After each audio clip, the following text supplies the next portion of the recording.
Alright everyone, welcome to Tabletop Tuesday, where we basically educate people on gaming or whatever topics you wish to have us talk about by adding the things to the wheel. Alright, a couple of quick announcements before we get into the thick of things. I want to say thank you to Dr. Screech Owl, to Ein the Overlord, and Hazard for their check-ins and showing up. I appreciate all of you being here. Alright, make sure you get plenty of ale from the tavern. Alright, I hope you guys enjoyed all that music. So, announcement number one is always our sponsors, which is Shockbite Gaming Servers. Links down below. Servers start at $2.50 a month. I appreciate you. Thank you, my friend. Oh, dude, thank you for coming. And I try to show up to your streams when I can. Shockbite Gaming Servers start at $2.50 a month and go up from there. They do a variety of games.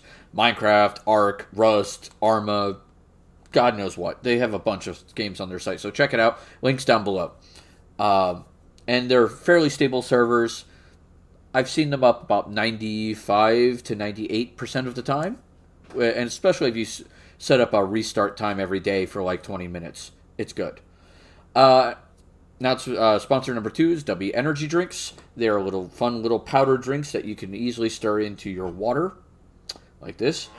And they come in a variety of flavors. They're always flying off the shelves, and supposedly they don't give you a headache. I can't have them because they have a lot of caffeine in them. But hey, they look like they're pretty good stuff. So check it out. If you use the code RubyMadHatter, you get 10% off all your purchases. Announcement number three is our artists. So we have our art list. Check them out if you need any art made for their commissions. So it's over there, that way, over there in the chat. They could always use your commissions. They're good people, so help them out. Mr. Pebbles, hell, hugs, kisses, and booty slaps. Peace, love, and booty grease. Fair enough. Announcement number two. Three, because the art list was number two. Sorry, I'm lost count there.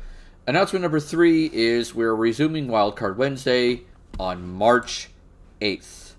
Now, the March 8th stream is going to be a little late, and that's because my daughter has 4-H at 6 o'clock, and I won't get home till a little after 7, so I will be starting stream as soon as I can after 7. Alright? So try to aim for like 7:38. That's when I'll be here. And I'll go to like 9:30, 10-ish to make up for lost time. With that being said, let us introduce my discussion partner, aka my partner in crime, CandidGamera. Hello, hello. All right. So there is that. Hazard with a fire. All right. With a sword in one hand and a harp in the other, shouting my greatness from the rooftops, laying bitches and slaying witches. Or is it laying witches and slaying bitches? I can't quite remember. I was too busy giving the tavern owner a reason to stay in business. Yeah, he's the reason I stay in business. Aside from the fact that he keeps setting my tavern on fire. I swear, my tavern attracts the pyros. Good God. On the other hand, if you ever open a tavern repair business, you've got plenty of experience. Oh, yeah. Hey, let's be frank, welcome. And there goes the fireball again. God damn it. Alright, so what is going on? What are we doing? All that jazz. Well, we got the Wheel of Topics. If you want to add something... Wheel! Go ahead.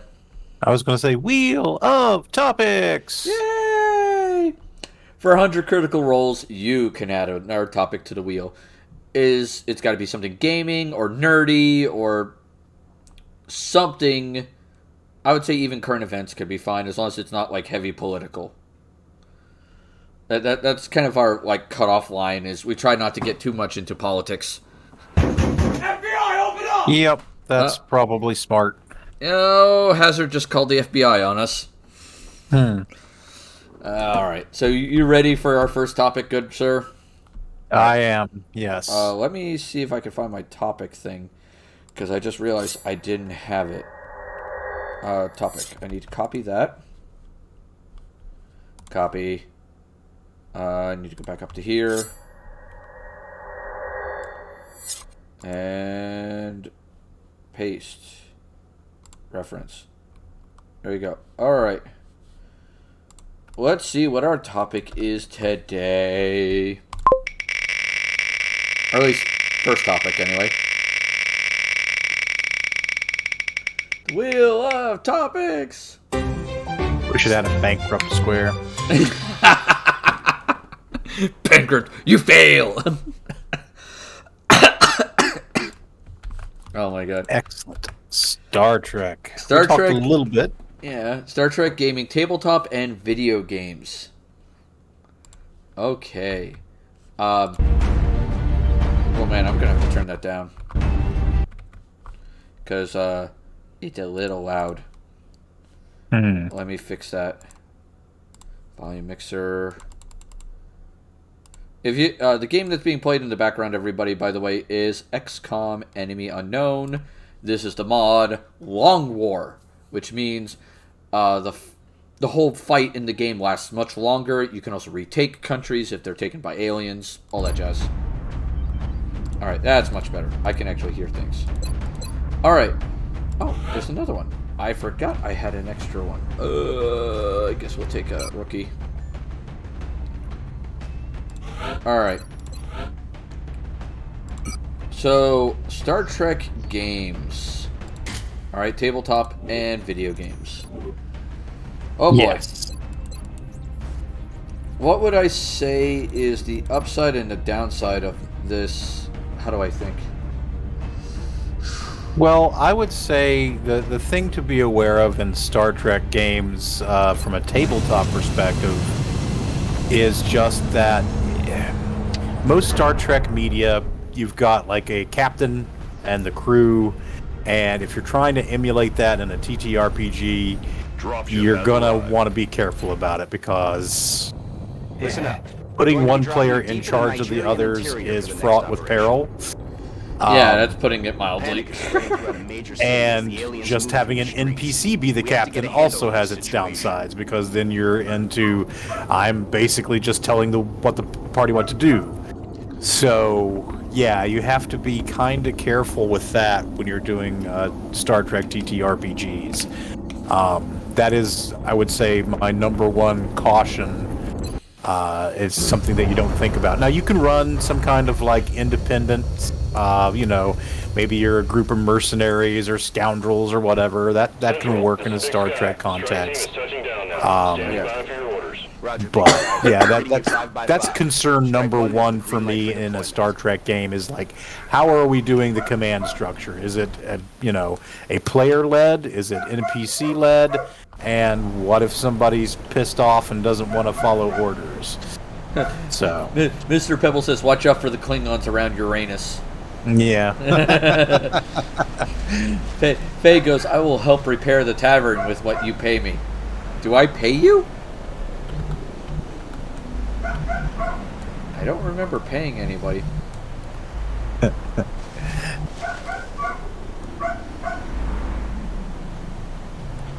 Okay, how... I thought there was a way to zoom out. Oh, yeah. But yeah, I've played in a lot of Star Trek TTRPGs over the years. I've had mostly good experiences with that. Usually the problems that I have run into have been of the variety where a session 0 would have cured it. Like, there was one or two players who were very clearly not on board with doing traditional Federation things. Like, we had one where the captain was basically, we were out in the ass end of space, and this guy clearly had been sent there because he couldn't be trusted anywhere closer to Federation space. Oh, jeez. And so he was, using Federation technology to bully alien civilizations into behaving the way he thought they should. And my character was the third ranking officer as the chief engineer. And basically the GM had it so that Starfleet contacted me and said, look, we need someone to keep an eye on this guy, and because of seniority, that's you. What happened to the first officer? The first officer was the other player who was kind of a problem. Oh, God. She was playing a Klingon but very much like a traditional Klingon, not like a Worf Klingon. Oh no. Which actually got along great with the captain. That is exactly the kind of guy he wanted to Position be. confirmed. So, yeah, we had some difficulties there. I would But- imagine. I'm on it, Commander. But, you know, it was a fun enough game for a while. We enjoyed it. And then it just kind of petered out due to conflicting schedules and whatnot. But, yeah, that was the main issue with that game. Otherwise, I really enjoyed it. I'm trying to think if there's been any other bad Star Trek experiences. Most of the Star Trek I've played has been under the same GM, who will occasionally go, "Oh, hey, I got a hold of Star Trek RPG X, and I want to run that," and so he'll run that. We'll play 4 sessions maybe, and then he'll lose interest, and then he'll come back and, "Hey, I've got this other Star Trek game. Let's play that." Yeah. It's always fun, but it is frustrating to keep having to like build characters and shit. So Yeah. Faye says I perform at the tavern. People like my comedy shows. It's like, okay. Oh, I have a bad feeling about this. Heading to that location. Hostile spotted. Drones.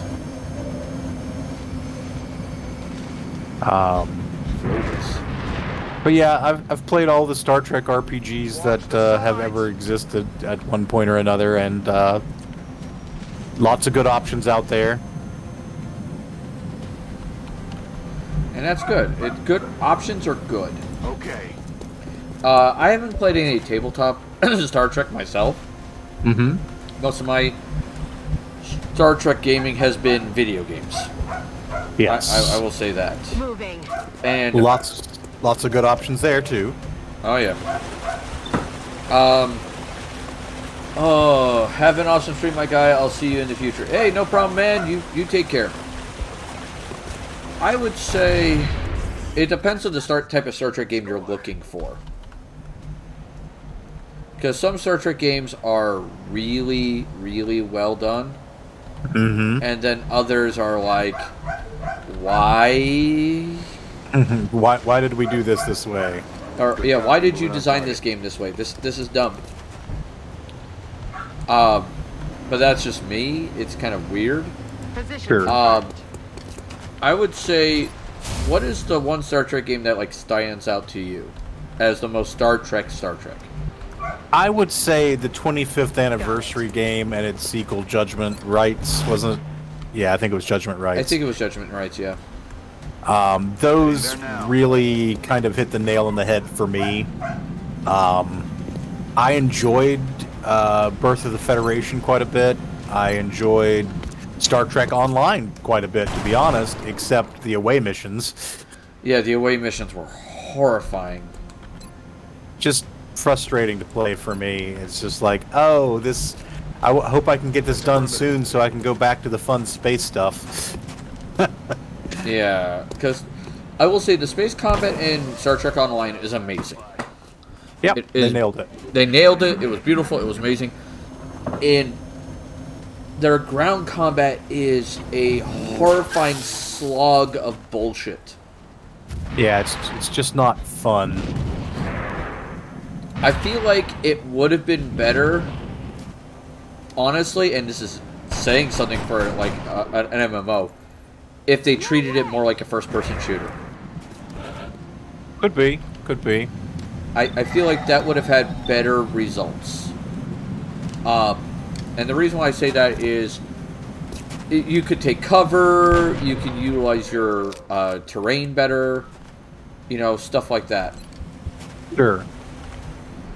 And that's just my opinion, because the way the game works is like they tried doing a Trinity system and failed horribly at it.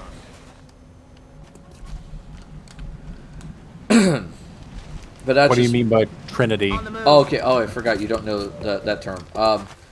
The Trinity system is what you would commonly expect with MMOs. It's tank, healer, DPS. Oh, I get you. Okay. So everybody has a role, they perform it fairly well. If I was to institute a proper Trinity system into Star Trek Online, it would be engineers would be the tanks, tactical officers would be the DPS, and science officers would be the healers. Though I would say you could probably do healers slash support. Makes sense. Because they would have other things they could bring to the table other than just healing. Right. So there is that. Moving to Excuse me. designated coordinates. Now in space combat they kind of have a Trinity system, but it's not as important. And the reason why I say that is, if you fly a cruiser, you're a tank. Let's rock. You don't move very fast. You don't turn with a shit. But in return, you are hard as hell to kill. Right. But that's just me. Like you are going to be brutally difficult to kill. Now, if you're playing a science vessel, that's different. Like they can do damage, but they're more about oh hell no. I'm not letting my rookie stay dead. I screwed that up. Damn it. I screwed that up. That was my bad. Roger, Big Sky. Oh, they changed the map too. 5x5. Cool. Strike 1 has the green light for deployment. Science vessels can do damage, but it's not their main shtick. Gotcha. There are other things they could do better. Sure. But that's just them. Copy that. Then you have the escort vessels, or the Klingons. It's Raptor. Move into position. They are all about damage and lots of damage. And I could be down with that. That can lead to some fun things, depending on what you play. Fair enough. Yes, Commander. What would I say is Star Trek Online's biggest weakness, aside from the ground game? Because let's be brutally honest, that is its biggest weakness. Yep. Roger that. I'd say lack of mission objectives. I mean, they can get a little samey.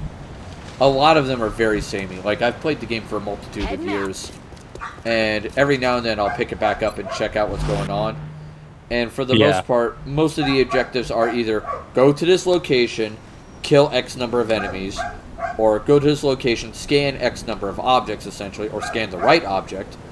And then the other one is have a conversation, pick the right choice. Yeah. And that's it. It doesn't really...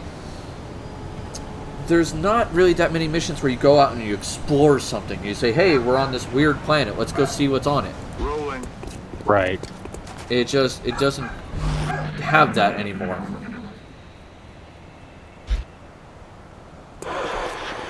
Yeah, and that's unfortunate because honestly, Star Trek is my favorite science fiction franchise.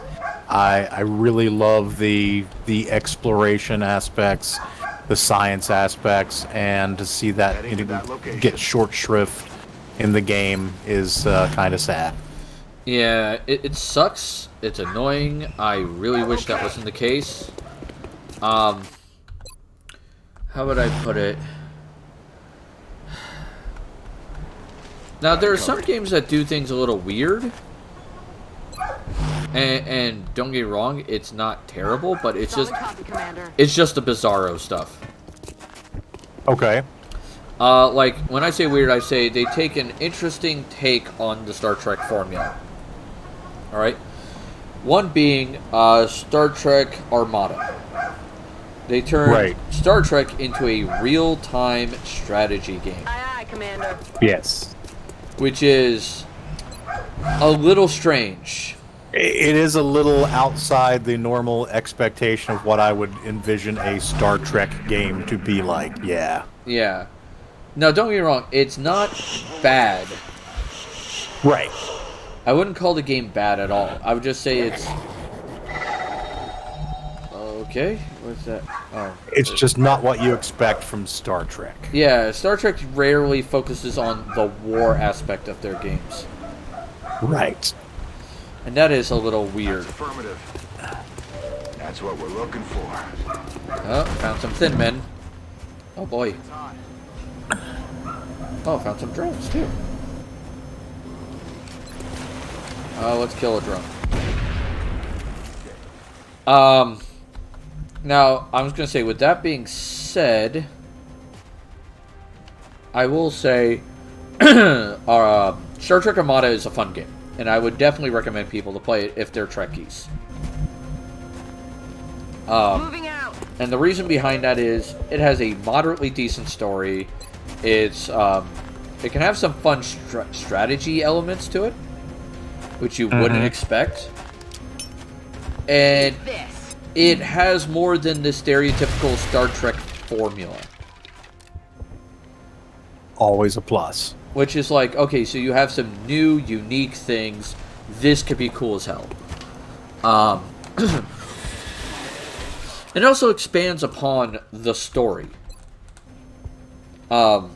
Because, like, it's nice to see the Star Trek story get moved on other than the shows and the movies. Yeah. So I would very much recommend that. That was like that's good. God, I'm like drawing blanks here, so forgive me. It's all right. You're a little distracted. Well, not just distracted. I'm also like didn't get much sleep last night, so I'm a little not on full cylinders here. I will say, yeah, I would love to see them do a Star Trek game more in the style of those classic Interplay adventures. You know, all about the puzzle solving and exploration to try and just capture that feel of, yeah, I'm using knowledge to fix stuff. You know? Yeah. I could also agree with one game that was really good for that was Star Trek: A Final Unity. I don't think I ever played that one. Point-and-click adventure game set in next-gen era. Okay. And like I said, it was fairly good. It was fairly well designed. Headed there now. Would I call it amazing? No, I mean the graphics were kind of meh, Reloaded. but it was still fun. Aye, aye. Sure. Target acquired. Uh-oh.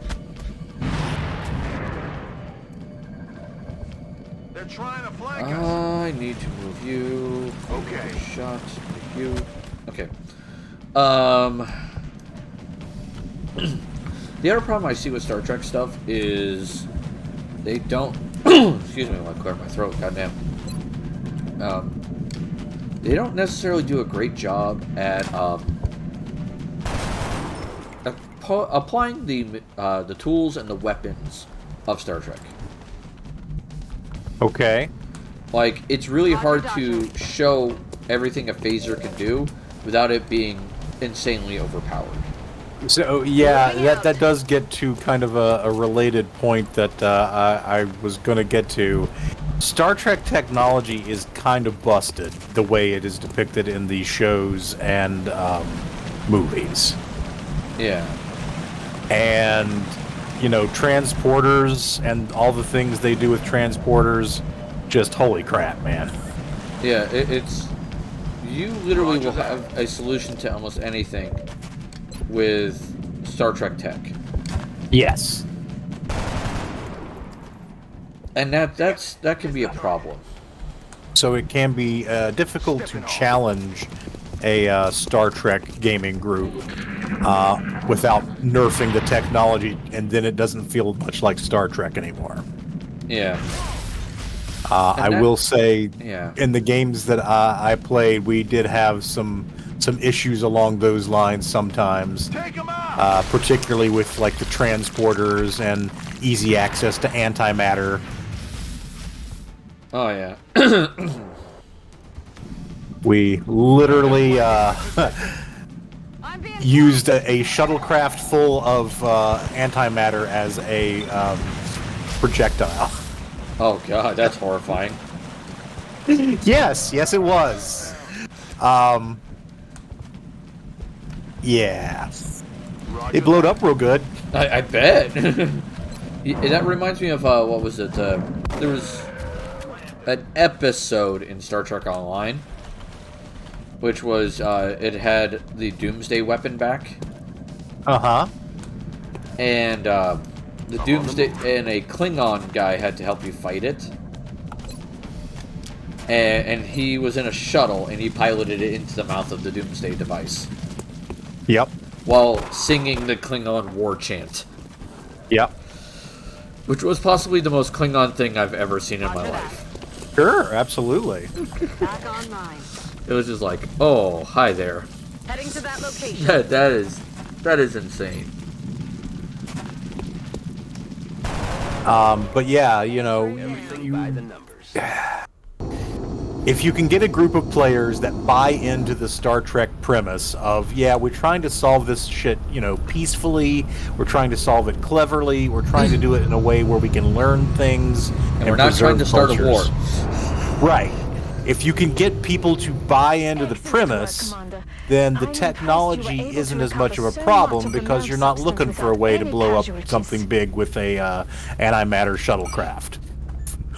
We will be in touch. Yeah, But you if you can't get people to buy into the premise, then it's more difficult.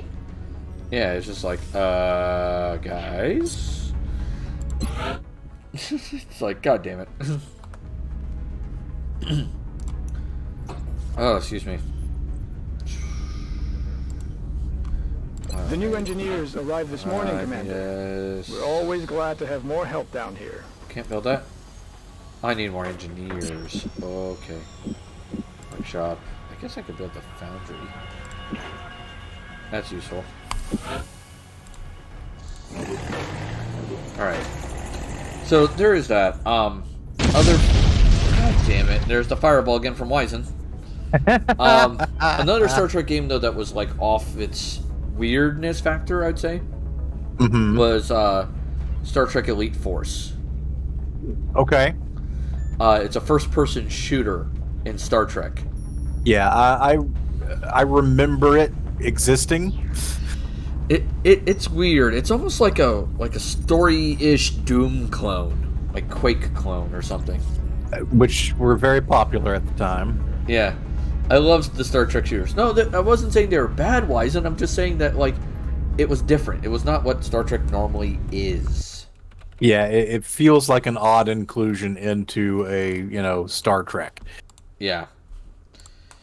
All right. I feel we covered this topic slightly before, but I feel like we've talked about it. We're just kind of spinning wheels now.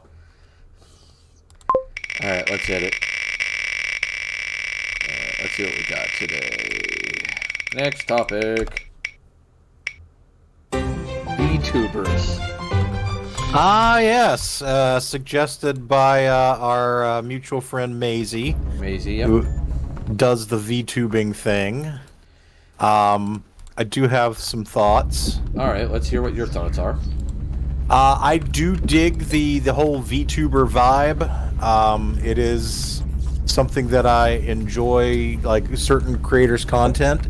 And, you know, there is a tabletop connection here because several of the VTuber collectives have done RPG shit.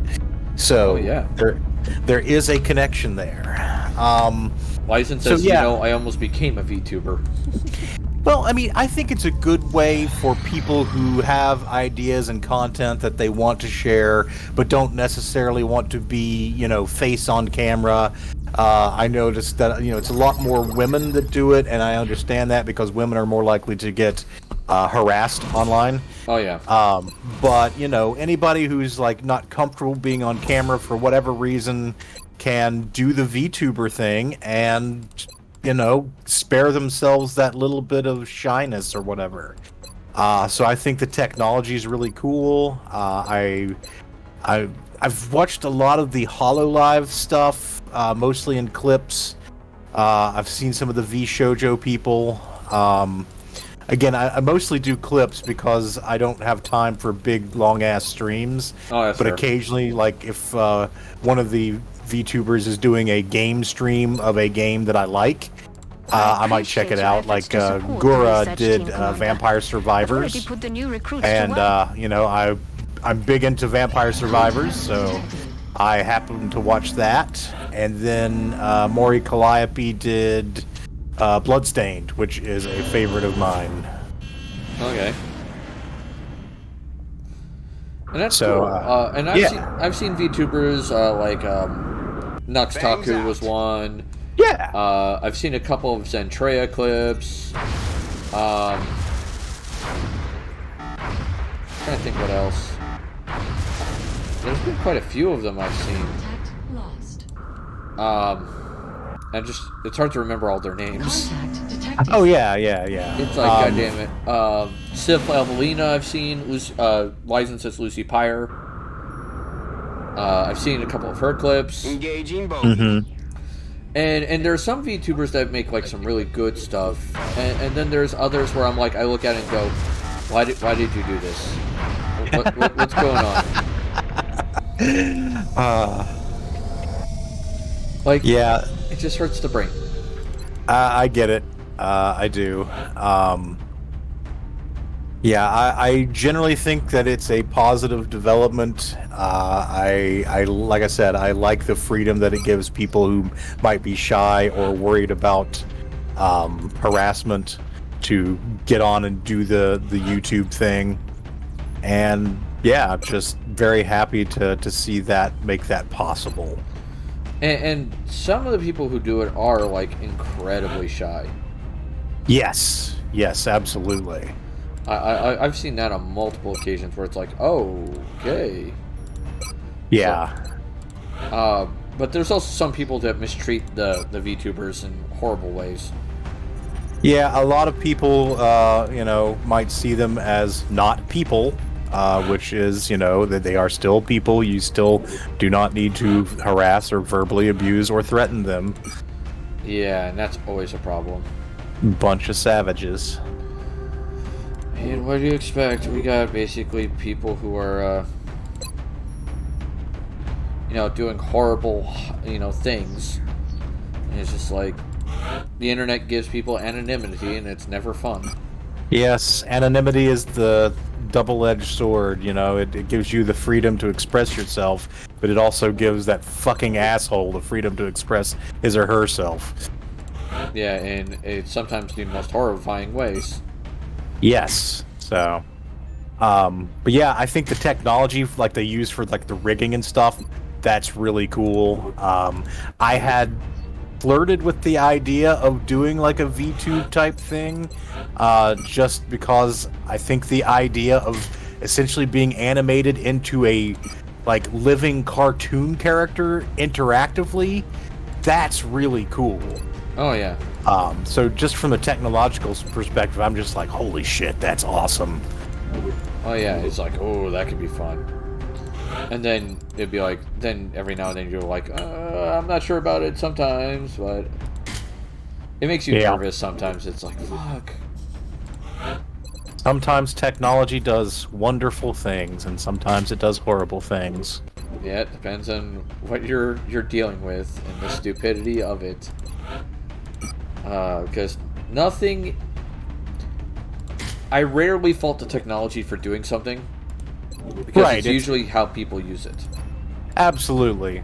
But sometimes technology makes something possible, and it's not the technology's fault, but just because it's like, oh, we should have realized how horrible people are and maybe put in some safeguards for that sort of thing. Yeah. You would think, but... I don't have a sniper for this mission. This is problematic. Okay. What kind of... Sorry, just a suppression. Okay. I found a woodland manor in the Minecraft game I'm playing, and it's actually a jungle woodland manor, which is a neat variation. So I'm clearing out a bunch of Vindicators. Vindicators are good. Yeah.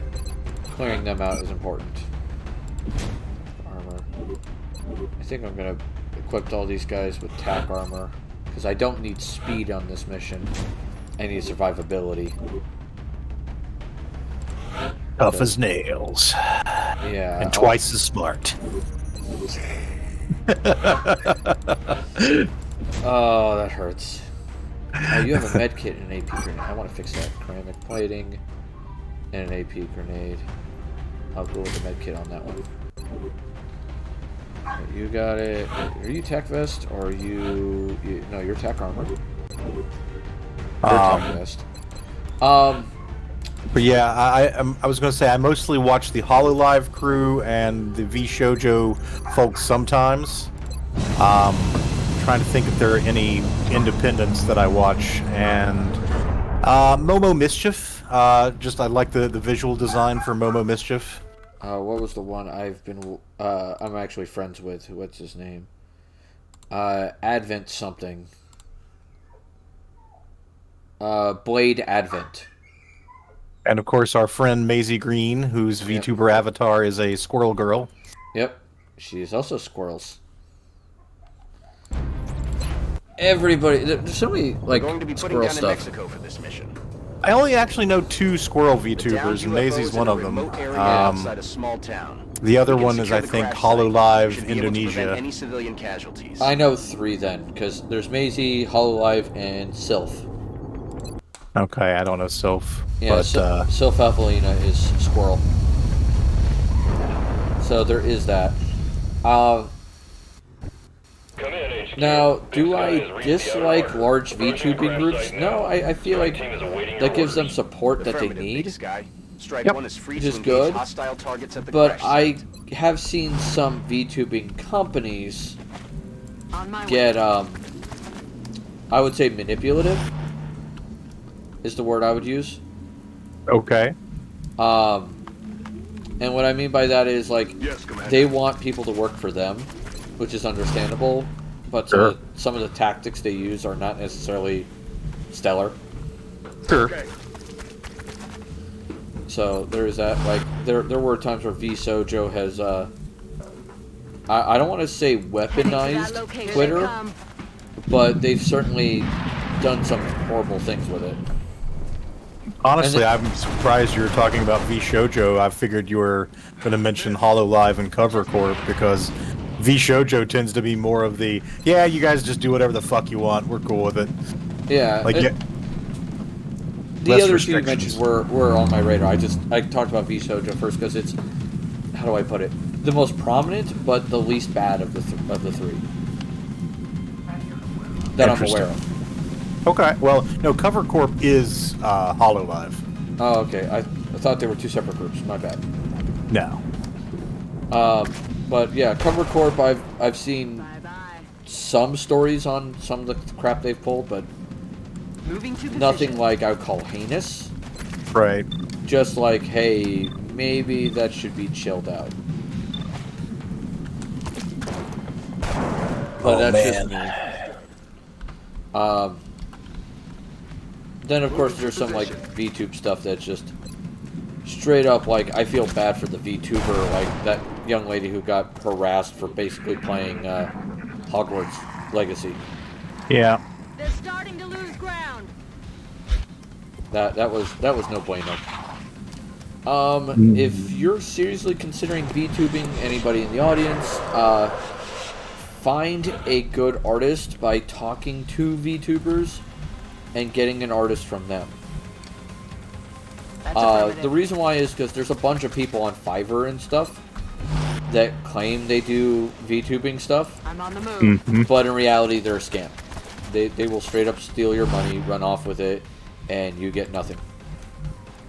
Headed there And now. have a nice day with that. It's kind of bullshit. It sucks Yeah. ass, but there are people out there who do that. There are also people out there who, how do I want to put it? Try to get people banned from things like Fiverr on purpose. I ran into one of those, and I actually got banned from Fiverr for it. Banned from Fiverr. Yes, because I mentioned the word PayPal. Okay. Because the guy kept trying to get me to engage in a conversation on Telegram. Sure. Which that was a red flag for me. Yeah. I was like, no. And then on top of that, he's like, yeah, but with Telegram you can send me payments, da da da. I'm like, yes, but they're not secure payments. If I'm gonna send any kind of payments outside of, Fiverr, it's gonna be with PayPal. And because I mentioned PayPal, he then reported me for the conversation and got me banned from Fiverr. Oh, because you're supposed to send payments through them so they can get their cut. Yeah. Heading there now. Got it.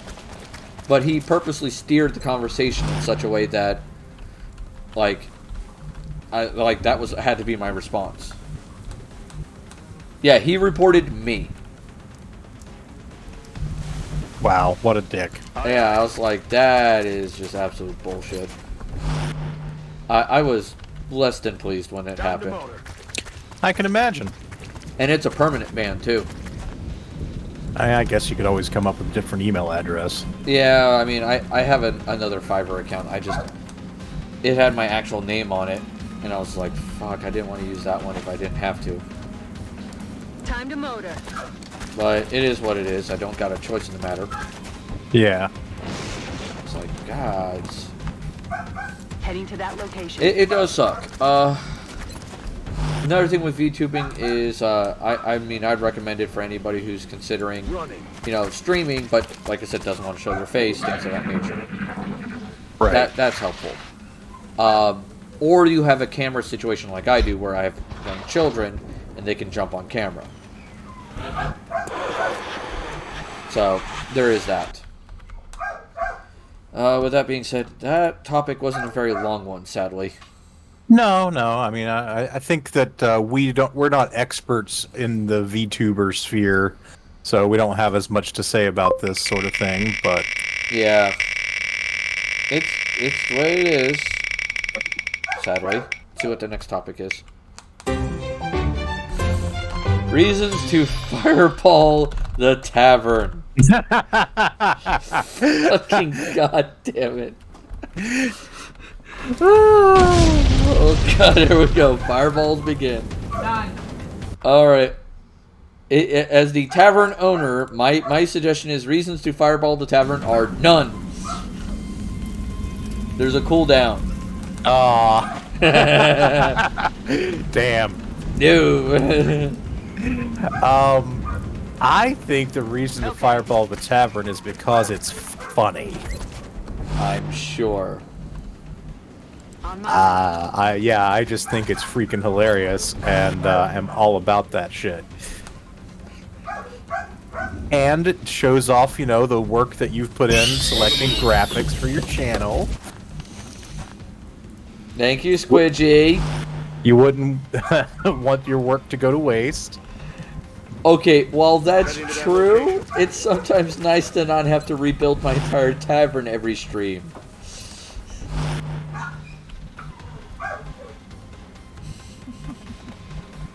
I'm rolling. So there is that. But yeah, people can find it amusing and fun. So those are good reasons to fireball my goddamn tavern. Yes, just absolutely wonderful reasons to fireball the tavern. Another reason is your pyros. Sure. I think we prefer fire aficionados. Fire aficionados.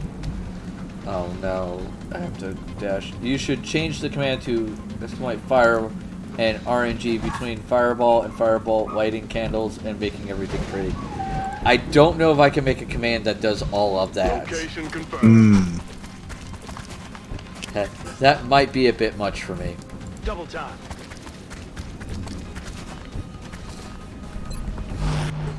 But I think I dig the fireball. I'm happy that it's a part of what we can do here.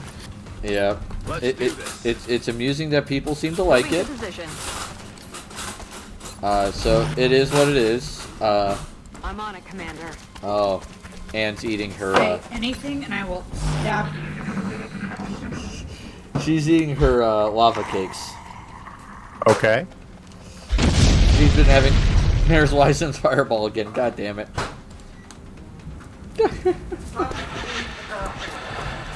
Yes. Double time. I know, hon. Try to think anything else. Position confirmed. Oh, hi there. You ran away. Not anymore. See, he didn't appreciate fireballs in the tavern. I'm sure he didn't. You'll catch up on the video here shortly. Running. Alright, so that being said, that's a short one because there's only so many reasons you can say to fireball a tavern. Or you don't like someone in the tavern. That's another reason. Oh, that's a very important reason to fireball a tavern. What the hell? It stopped it. That was weird. The fireball stopped the wheel. Yeah. Favorite RPG system? Okay. Alright, this one could be a little while longer. Yeah, I would say so. Yep. Right. I've got different favorites depending on what I'm looking for, you know, what I feel like playing, but you want to start first? Sure. If I'm looking for D&D like games, it's Pathfinder. Rolling out. In particular, first edition. Yep. Otherwise referred to jokingly as 3.75. Stepping off. Yeah. D&D 3.75. It has plenty of customization. It has lots of options. It's well done. Yeah. And would I call it perfectly balanced? No, but it's decent. Already there. Yeah, and I think that's important. You know, no RPG is perfectly balanced, except an RPG that has no choices. You can't perfectly balance an RPG without essentially taking away options. So balance is nice, but you're not just, you know, rough balance. Got it. We don't need it to be exactly perfect. Right. I would agree if I'm like, if I want to run something in a, you know, epic fantasy vein, Pathfinder is probably my go-to, and right now that's first edition Pathfinder for me, but I am going to be looking into second edition Pathfinder, so... I'm starting to explore that as well, especially for my book. But yeah, it's just... Third edition created a cool design space that I think just opened up a lot of options that we didn't have in D&D before, and as a result it has become kind of my favorite iteration of D&D broadly speaking, and the specific version that I like best is Pathfinder. Yeah. And we are slowly getting close to what I would feel is a renaissance of new systems. I'm on the move. Yeah, it looks like the OGL fiasco is going to get us some new stuff coming out, some expansions and modifications to 5th edition, maybe some stuff iterating on Pathfinder a little bit, so it's good to see something good coming out of something bad. Yeah, that horrifying OGL debacle. Orders confirmed. Yeah, because that was really bad. Yeah, wizards just shooting themselves in the foot and then reloading and shooting themselves in the foot again. I feel like the only way they're ever going to fully recover the trust of people is, one, it's going to be a lot of hard, long work, for one. Two, I think his name was Chris Cox? Sure. Whoever the digital lead they have there is. Headed there now. I mean, the digital lead I think is Kyle Brink, maybe? No, I think Kyle Brink was just a group lead. He's like the D&D group lead or something, but Chris Cox is his boss, and then Cynthia, what's her name, is Chris Cox's boss. Yeah, I think it's Chris Cox. Wizards. I think I spelled it right. Chris Cox. Yeah, Cox. Yeah. Yeah. If they get rid of him, I feel like that would go a long way to making up for stupidity. The thing is, I don't know what his role was in suggesting this. It could be that we are, giving shit to somebody who is completely innocent of this, and getting rid of him doesn't affect anything. And so I don't want somebody to lose their job if it wasn't, something they did. Right. The reason why I say he probably had a good hand in it is a lot of the decisions that were going towards improving the VTT for Wizards. Mm-hmm. The VTT is his baby. Sure. He's the one helming that. And most of the decisions involving that. So that is where I'm going like, okay, yeah, he probably had a hand in making this, monkey of a bullshit problem. It's very possible. The only thing that I will say that what I would like to see as a first step is them actually fessing up to, okay, this is where this decision came from. Yeah. This is why we're not doing it again. We're getting rid of these people, or we're putting this process in place. Show us the actual problem source and how you're addressing the source. And proof that is the problem source. Yeah, Because the thing I'm worried about is saying, oh, this was the problem source, and it turned out to be a scapegoat. Sure. Roger, Dodger. That's my concern. Is just like, oh, it's a scapegoat. Okay, that's cute. Solid copy. Let's see. Do I have any more drawers? I would say though, when it comes to non-high fantasy though, Aye, Commander. I'm kind of a fan of the Star Wars D20 system. Okay. As long as you make some slight modifications to it. Sure. Got it. But that's just me. I feel like there could be some improvements made on it that would really help it out. But in general, it's a decent framework to work with. Yeah, I would say that that's a fair take. Let me think. If I were to pick a second favorite system right now, just in general, it would be Mutants and Masterminds, because that's kind of...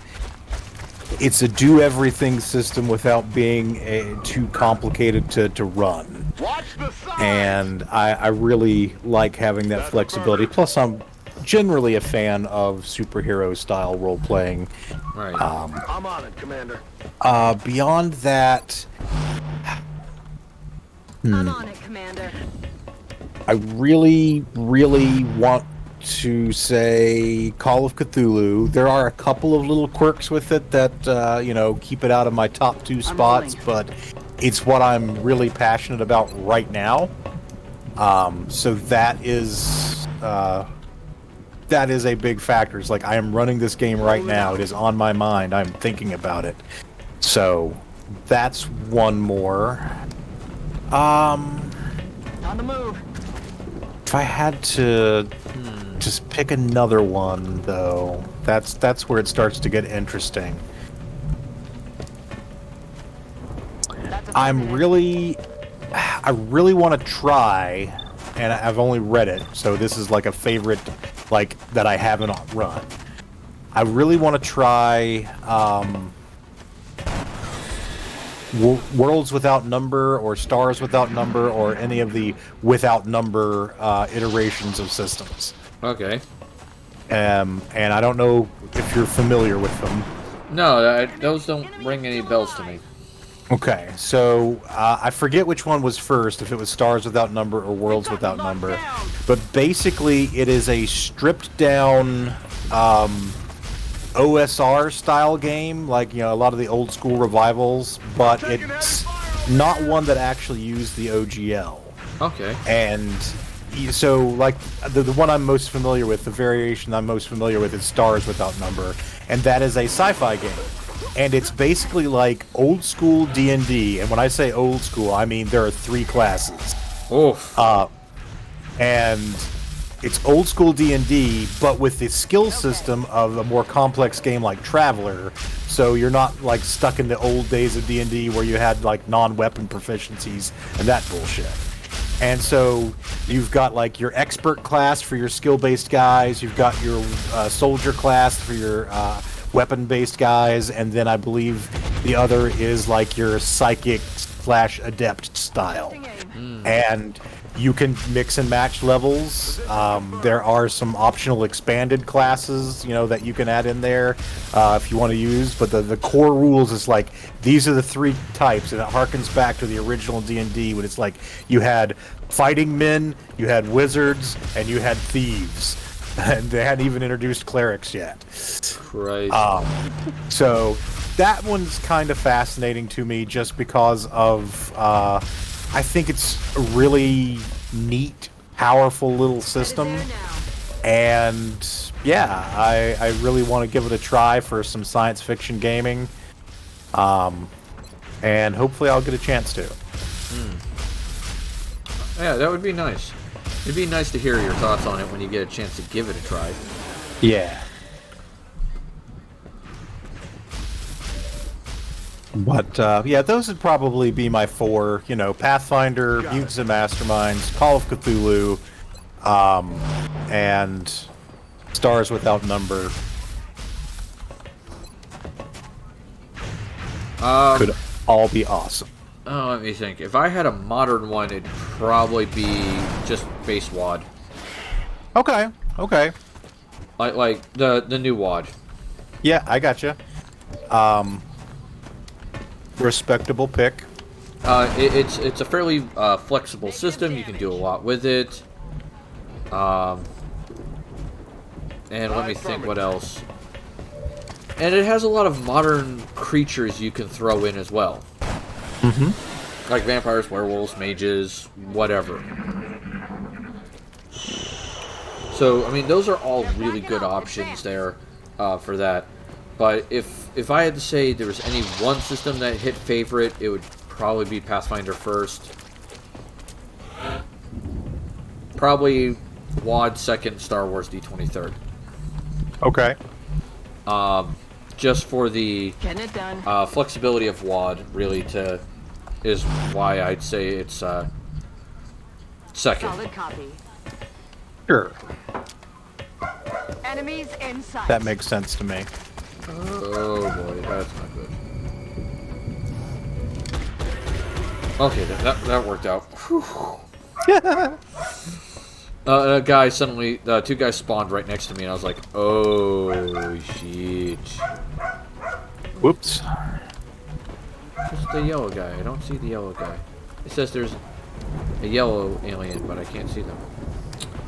Okay, shoot him. Oh, I hit him for 2. It's better than nothing.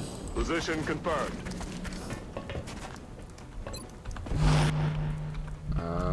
Can you move up? Man, your movement speed sucks. Moving to position. Let me think what else. Yeah, I think that's pretty much it for favorite systems. I mean, the thing with favorite systems is, you know, why is it our favorite? Well, because most of I think the reasons for most of us, or the both of us, was flexibility. Flexibility is important. And options. And also just what you feel like playing at the moment. Does it do that thing well? Yeah. And Pathfinder does the high fantasy well. Yeah. Stepping off. It's rarely messed that up too badly. Let me think.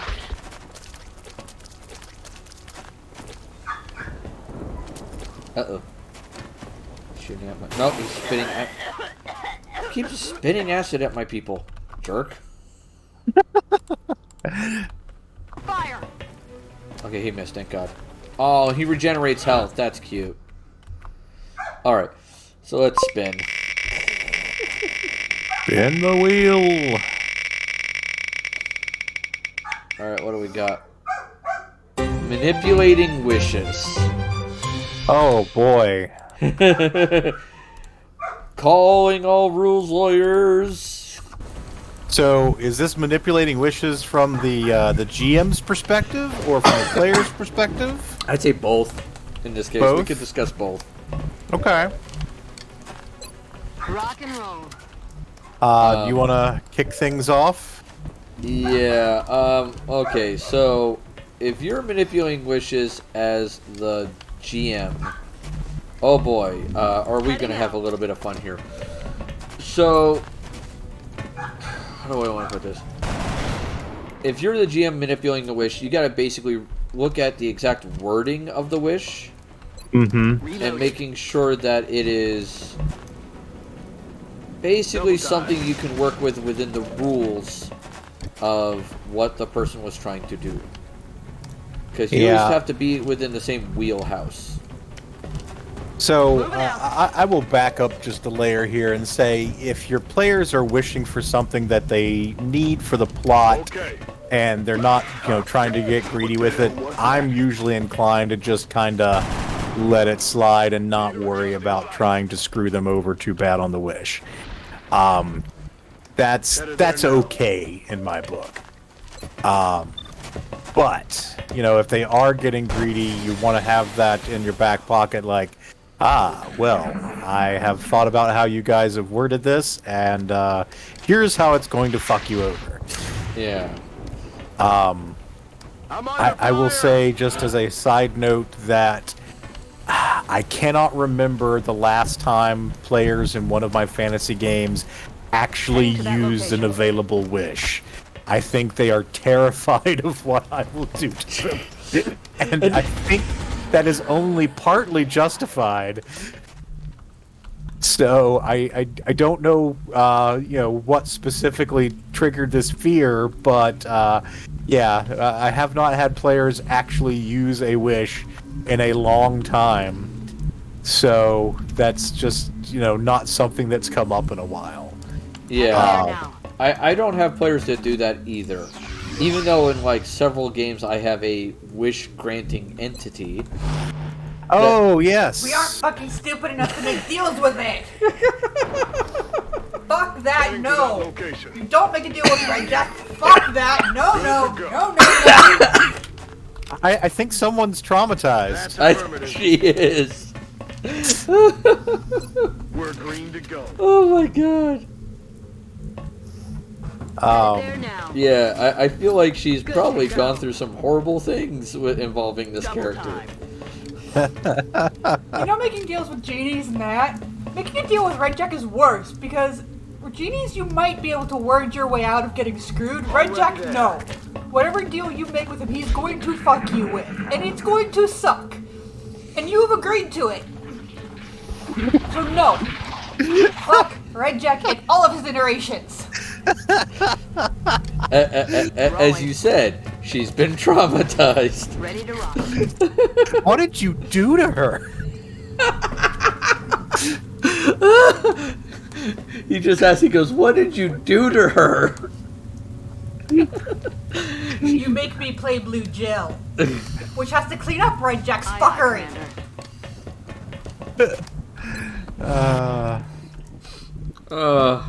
Already there. That's what. Oh, excuse me. Rolling out. No, Red Jack is very much one of those characters where, You can't kill him. as long as there's the color red around him, he cannot be killed. Mm-hmm. Guess what's red? Moving Blood. to position. Blood. And most people still have blood. Yep. So it's very much like, well, you're not going to kill him ever. Jill is the same way. You can't kill her unless you get rid of all the blue. Mm-hmm. The sky's blue. The Generally, ocean's yes. blue. So, congratulations. There's always blue nearby. Okay. They're extraplanar entities. They are not gods, they are not people, they are not beings. They just exist. Alright, let's see who's in this room.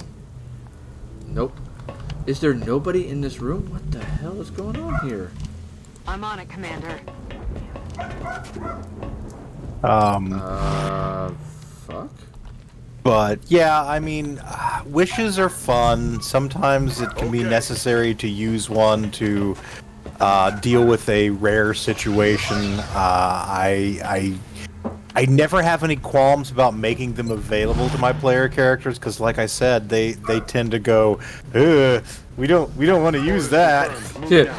I'm No. like, okay. I mean, it's there. Why since your like choice. the sky is nearby? Technically, according to the rules of WAD, yes. Here's the thing. The color blue exists near the area. The way blue and red work. That's what I'm just gonna call them, blue and red. Is Already there. even light, because light can be differentiated into different colors, unless it is pitch black. Roger. There's nobody breathing, and there's nothing that's even remotely blue. Because remember, when blood's inside your veins, before it gets oxygenated, it's blue. You can't permanently kill them. On the move. There's no way to permanently kill them because they are both entities of time and fate. So this is a World of Darkness character, not a Ruby Mad Hatter character? No, this is a Ruby character. He created these two fuckers. Yeah, in WAD. I used the WAD system to create these characters. Originally. Yeah. But they don't...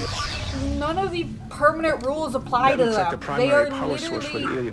The girl in charge of making sure time doesn't get fucked up, and her brother who makes sure fate doesn't get fucked Watch your up. fire down there. That equipment could be Also, highly Vania's blood is unstable. not blue and is only shown on diagrams that differentiate between the two directions. I mean, it's Yes, not Eric, it's a red dark either. It is kind of dark and desaturated. Yeah. But people turn blue without oxygen. Your face will turn blue. Okay, where in the nine hells are these aliens?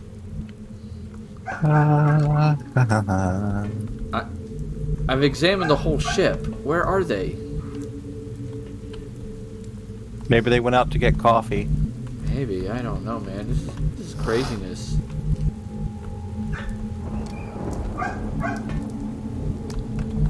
So I'm trying to think.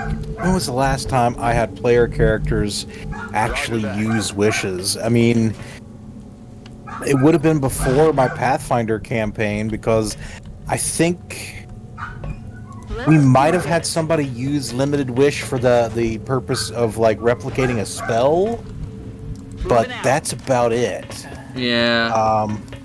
Which, you know, to my mind, that's not even like real wishes.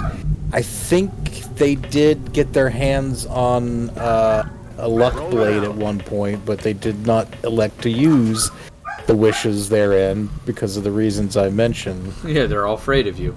Moving out. Yeah, and I don't know why. I'm a nice guy. It's like, I totally don't understand why. I could just not understand the reason behind it. Now, that said, I am a bit of a, I won't say a rules lawyer, but let's say rules paralegal. And I do know wording and, you know, precision, so... And kind of on a related note, one of my favorite character quirks to give NPCs that are either evil or ambiguous in my game is they don't lie to you. They never lie. But they will deceive you by telling you the truth the way that they want to tell it to you. Right. Which is on the same ballpark as, you know, figuring out the wording and things like that. It's like, everything I told you is true. You just drew some inferences that I didn't disabuse you of. Yeah, I didn't tell you you were wrong. I just let you be wrong. Right. So that is also kind of a handy skill. Basically, think about what words mean. There's also a classic episode of the X-Files, which, you know, this takes me back a bit, where there's a genie on the loose, granting wishes and killing people. And it's honestly one of the better ones, in my opinion. I just freaking love it. And they talk about the downside of wishes like world peace and things like that. I think one character dies when he wishes to be invisible and then promptly walks across the street and gets hit by a truck because they can't see him. Whoops. Yeah, you think about, oh, invisible, I can do cool shit, I can rob banks. Well, yeah, but can you cross the street safely? Yeah, the answer to that question is no. Roger that. Wyzen says people will argue over the weirdest things. All right, so let's give some examples of some wishes that I've heard people talk about online. Okay. All right. So one character will say, "I wish for gold." All right, X amount of gold. All right? Sure. Classic. It's a classic one. Target confirmed. There are ways you can corrupt that wish. One, the source of the gold. You can say, oh, hey, the source of the gold is from a dragon's hoard. Stepping off. And the dragon knows where it went. Mm-hmm. So, ergo, the dragon's going to come looking for his shit. Aye, Commander. So, that's a good example. Another character's like, oh, I wanted the ability to fly. Well, congratulations. You can now fly. You fly 5 feet per round. Sure. So, there is that. I'm on it, Commander. And honestly, the likelihood of me trying to screw a player on a wish is equal to the likelihood that they are trying to abuse the wish to get something broken or unbalanced. If they are in fact trying to do something that is broken and unbalanced, I am much more likely to go, well, you were very, very clever, but here's the downside to keep you from breaking the game and to teach you a little lesson about doing that. Yes, a slow fly is still fly. Yes, that is true. But when you can only fly 5 feet per round, that doesn't help much. Right, and let's say you wish to be able to fly. Cool, you're polymorphed into a housefly. Yeah. Wish granted. Yep. You wish to be able to fly? Well, now you have intimate knowledge of how to operate an aircraft. Except you're in a fantasy world. You can fly. You just have to find the right airplane. You have to find an airplane. It's like son of a bitch. So yeah, there are all kinds of ways you can mess with people's wishes. What I suggest is, one, make it a, if they're wishing like, oh my god, we can't beat this, enemy, I just wish that we had an idea of what his weakness was. Just give it to them, because clearly they're desperate enough, they're stuck, you don't want them to be stuck. Whatever provides the most fun and entertainment for the group is the way to go. And also, use the wish to do interesting things. I love that dragon hoard suggestion. They wish for gold. It comes from a dragon's hoard. Now you've got a ready-made adventure coming up where that dragon shows up and they have to try and deal with it. You wish to be able to fly? Okay, here, launch. No shoot, no wings, no padding. That's not flying, that's falling with style. Yes. Or, you're granted the ability to fly, but you can't come back down. Yep. Oh, there they are. But yeah, there's just all kinds of ways you can mess with wishes and whatnot, and like I said, give it exactly as much screwery as your players deserve, and not an ounce more.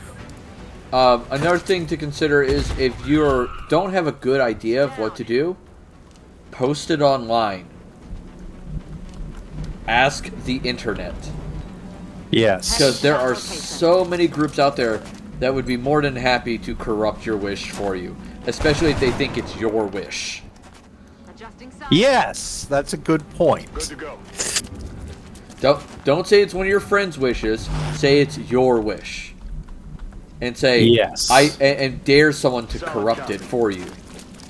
Yeah, I think I made a pretty bulletproof wish. What do you guys think? The internet will eat that shit up. Yep. They'll be like, we gotta F this guy up real bad.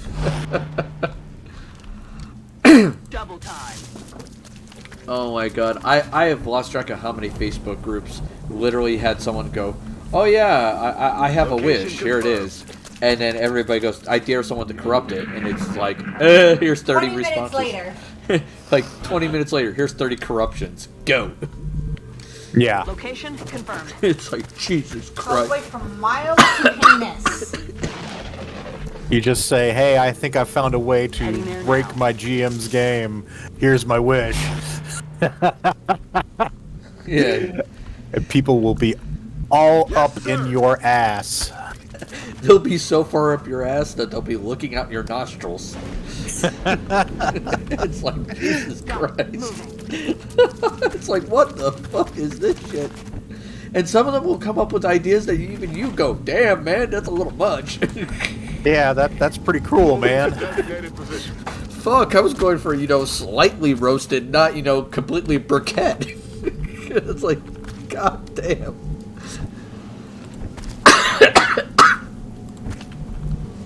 It's just, some people out there are just really, really nasty with wishes. Yep. Absolutely. Wyzen says, wishing to fly is dumb. It's like wishing to be fast. You're going to be asking for it to be interpreted for. Here we go, chat. Let's have a little fun game. Come up with a wish. Yeah. Give us a wish. And we'll give you an example how it could be corrupted. Alright, and now actually we'll do two versions of wish, alright? We'll do the standard wish, which is you wish for something and it'll get corrupted. And then the other one is ask for something from Red Jack, and I will give you his offer of what he wants in payment, and see if you can notice the corruption in it. Alright? There you go. Stepping off. So, Wyzen says, alright, Gamera, you're going to be the first type of wish. He says, I wish to be happy. Oh, well, that's whew. And now, mind you, you could pull from any media source. It does not have to be D&D. Sure. Alright? The problem with wishing to be happy is pretty self-apparent to me. And that is, fine, you are afflicted with the permanent emotion of happiness, which means no matter what's going on, right, it can be your subjective definition of happiness, but no matter what's going on, you can't do anything because you're happy, you're content. There is no motivation for you to do anything. You'll starve to death because you are happy enough to not eat. I'm on it, Commander. So you'll be happy very briefly. Ready to engage. Until you starve and dehydrate.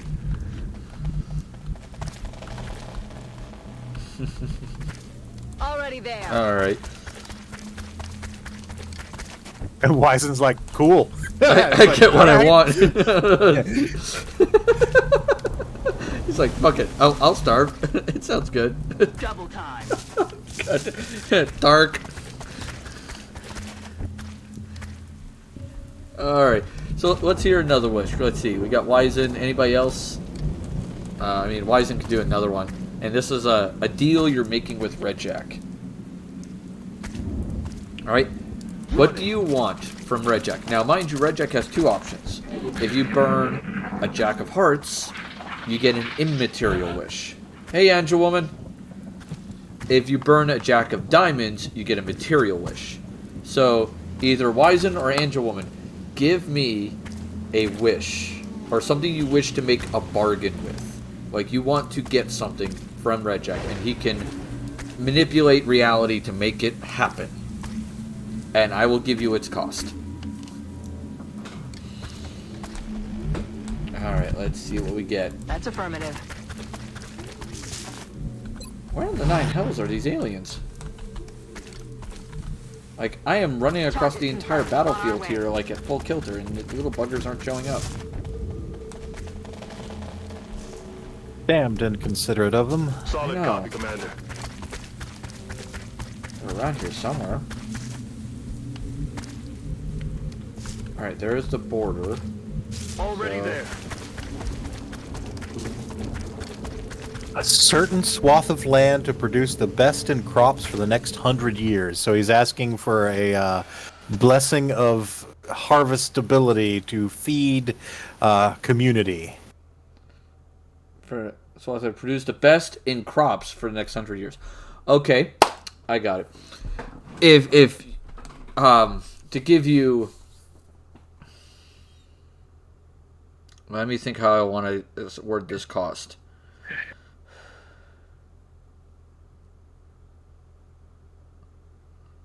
All right. You will produce the best crops. I can guarantee in this particular parcel of land. But in return, I want all the recognition you would get for producing those crops. Do we have an accord?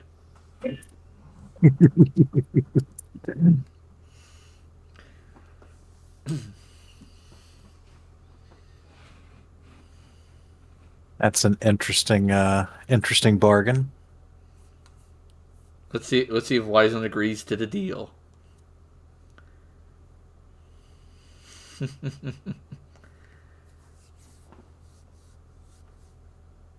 If he's recognized as the grower, he can do with the crops as he pleases. No deal. No, he wants recognition for the growing of the crop. All the recognition for the growing of the crops. Not recognized as the grower. Getting all the recognition from the growing of the crops. Yeah, he's not asking for ownership of the crops. Yeah. He has no use for crops. Yeah, he does not want the crops.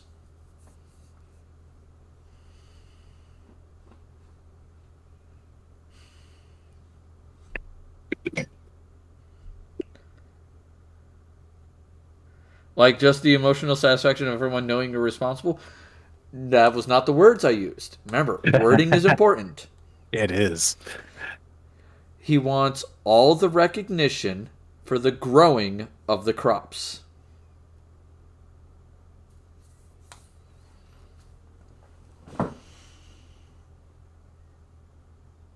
He does not want ownership of the crops, but the recognition of them.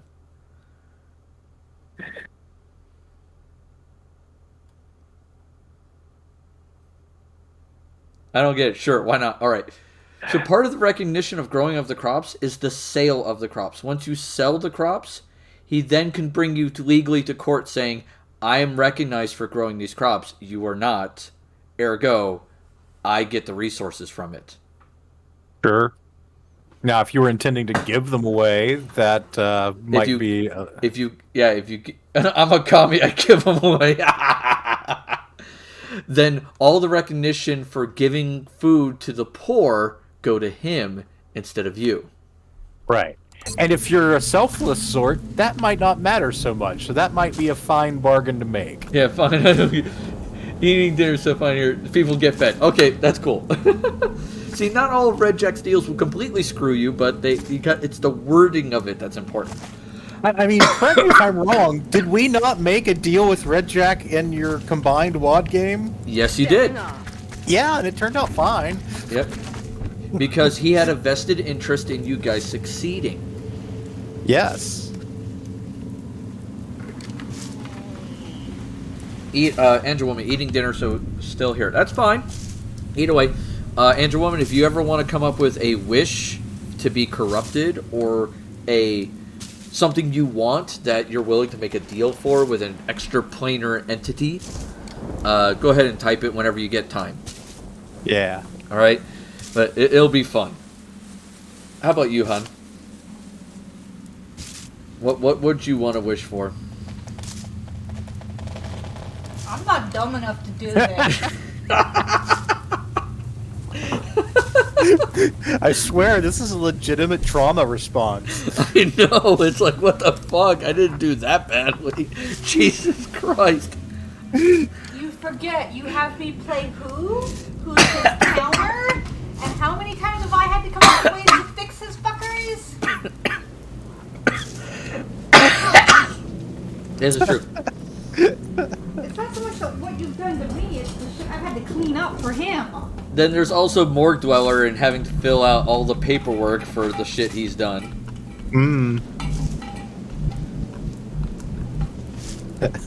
I'd be screwing the farmers if anything. Red Jack would take them to court. Yeah, probably.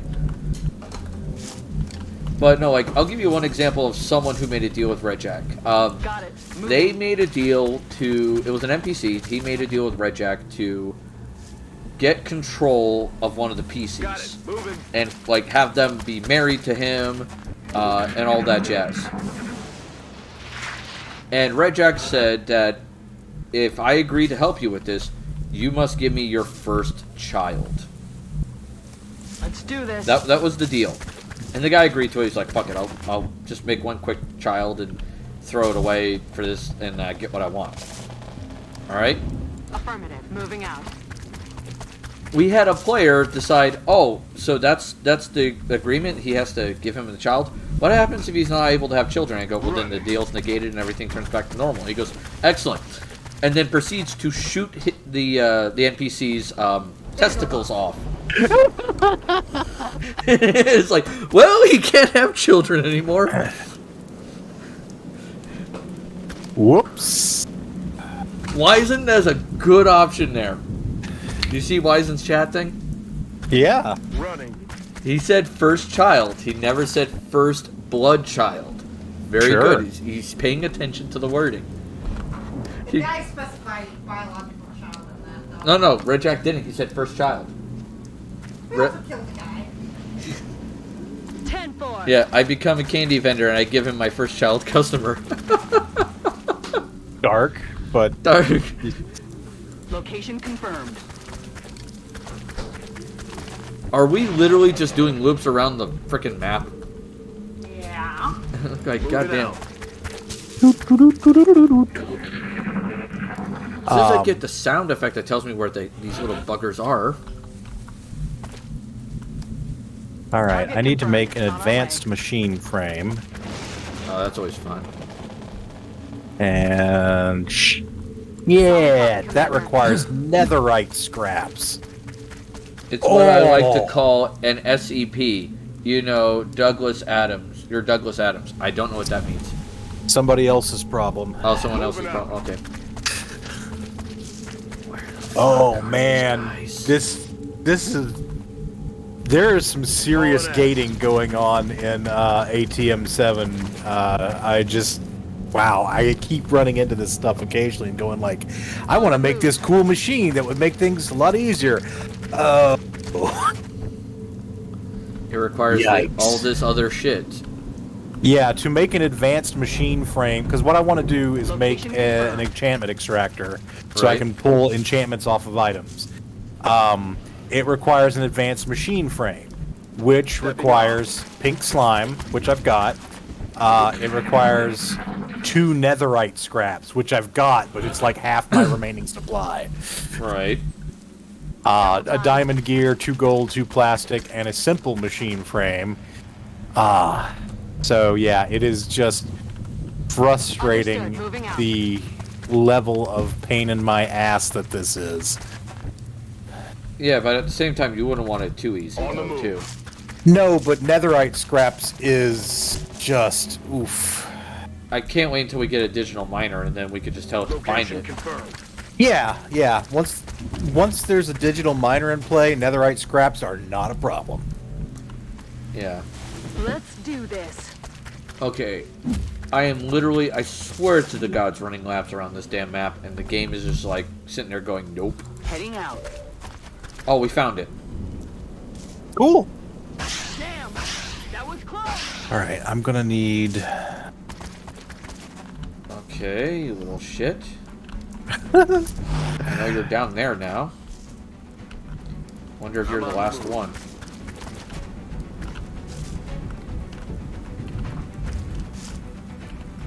I'm gonna go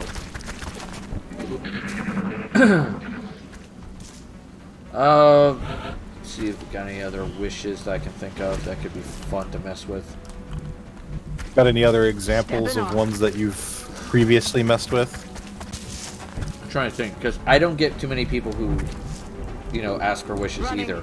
Ever since high school. Yeah. Back in high school, oh my god, so many people did wishes for like, I want a castle, I want this, I want that, and I'm like, Understood. It's going to be a bad day for you. Uh-huh. I'll give you one example of something that is possibly the gnarliest way to do wishes. The deck Okay. of many things. Yeah. Yeah. Good Christ. Time to motor. I think I've told you about that Forgotten Realms game that I was in, where the dude that I was playing with was basically obsessed with getting the keep rolling. option. And so he just kept going back to the well. He wanted to keep drawing from the deck of many things, and the GM let him ill-advisedly, and so he ended up he drew like Donjon, I think. Donjon or the Void, one of the two. And I was just like, basically, right now, we're the only two regular players in this campaign. You have just fucked your player character up the ass. We can't continue, and you don't seem interested in re-rolling a character, so my only option here is to draw more from the deck myself to try and get the 1d4 wishes to wish your stupid ass back. Safely. Oh, Jesus. So I did. But it's just like... And then he went back for more because he still hadn't gotten the keep, but then finally he did get the keep before he fucked himself over again. So... God. Yeah, I was just like, God damn it, dude. Just stop. Stop. No more. Fucking hell. And the thing is, that character had been designed as a devotee of the goddess of luck, so he actually had, like, traits and shit that let him interact more favorably with random magic items. So my risk was a lot less drawing from the deck, and I could have just gone back to that well, getting every good result I wanted, but I was quite happy to stop. Yeah, you're like, no, I know, I'm good. I've got what I need, or at least I actually didn't have any specific needs. I was just like, it's cool, I want to draw from the deck and try out this cool power of mine, and now I'm good. Oh fuck, now I have to go rescue his dumbass. Alright. Hey MG Natural, welcome. We're corrupting wishes right now. We're talking about how to mess with wishes or deals to create an interesting effect in your game. Yes. Now that bit I talked about earlier with, being like careful how you word things. Right. That is also, very nice for messing with wishes and making deals. It's like, yeah, I didn't say what you think what you assume I said. I said this other thing that leaves me this out. So, yeah. Yeah, it's just, oh boy. I need alien containment. I do need that. I also need the laboratory. Well, I guess I'll build alien containment. I do need that for the story. But yeah, like with wishes, you just gotta be careful about how you say it, how you do it. Because the wording is key, especially if you're dealing with something like the Fae. Yes. Christ, the Fae are heinous when it comes to making any kind of deals. Oh dear God, you're going to have a bad day if you try to mess over the Fae. Absolutely. Because it'll always be the the letter of the deal, not the intention. Yes. Speaking of deals, and our friend Maisie, she is in my Call of Cthulhu game, and she's one of the players who has been reading the books and also making contact with horrible, old one type entities. Oh, goody. And she's learned spells that allow her to safely, and I hope you can hear the air quotes around that, safely contact alien entities. And that won't go wrong. instead of the usual way a contact spell works, which is to basically, you go to a place of power and then you invoke them and then they send like an avatar and then you're physically gazing on them and it blasts your mind, but then you can talk to them. This spell invites the entity into your mind for a telepathic chat, so you can be anywhere. And you spotted the problem. Well done. Oh no. Oh no. Oh god. So, one of the entities that she has invited into her brain is an obscure great old one called Juk Shab, who is basically a giant silver ball. And he's relatively benign as far as great old ones go, but that still means he just has absolutely no regard for humanity and their needs. But he does have curiosity. So she has had dreams, nightmares and things where she has, relived moments of her life, and then Juk Shab will show up in the dream like, yes, it was really interesting, your reaction to this horrible traumatic thing. And she could just sometimes feel it like rolling through her memories in her mind like a Rolodex. Trying to find other fun things to fuck with her. And then the most recent thing that has happened is she woke up one morning and realized that a pad of paper she keeps by the bed has had some pages missing. Which seems really innocuous, but yeah, it's been visiting her and remote piloting her in her sleep. Oh god. Oh no. And then of course she went and invited a second one into her brain. Because the first one didn't teach her that fucking lesson. Fortunately, the first one is, kind of territorial and I'm not going to let the second one get a huge foothold, but, still. Oh my god. Oh no.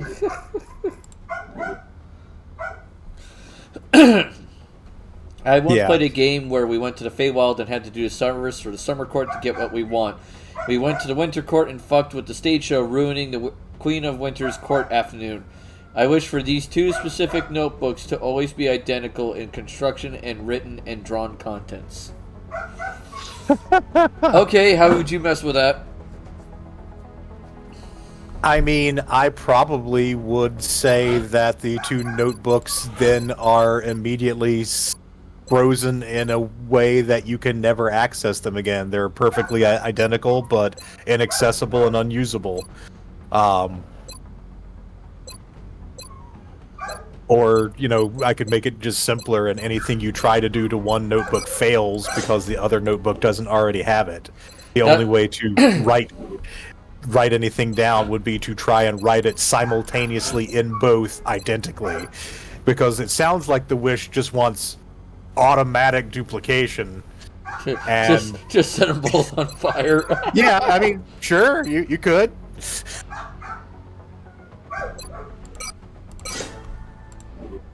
That is totally fine. You want to wish for your magic notebooks and then just destroy them? Who the hell is this guy? Oh my god. A red merchant?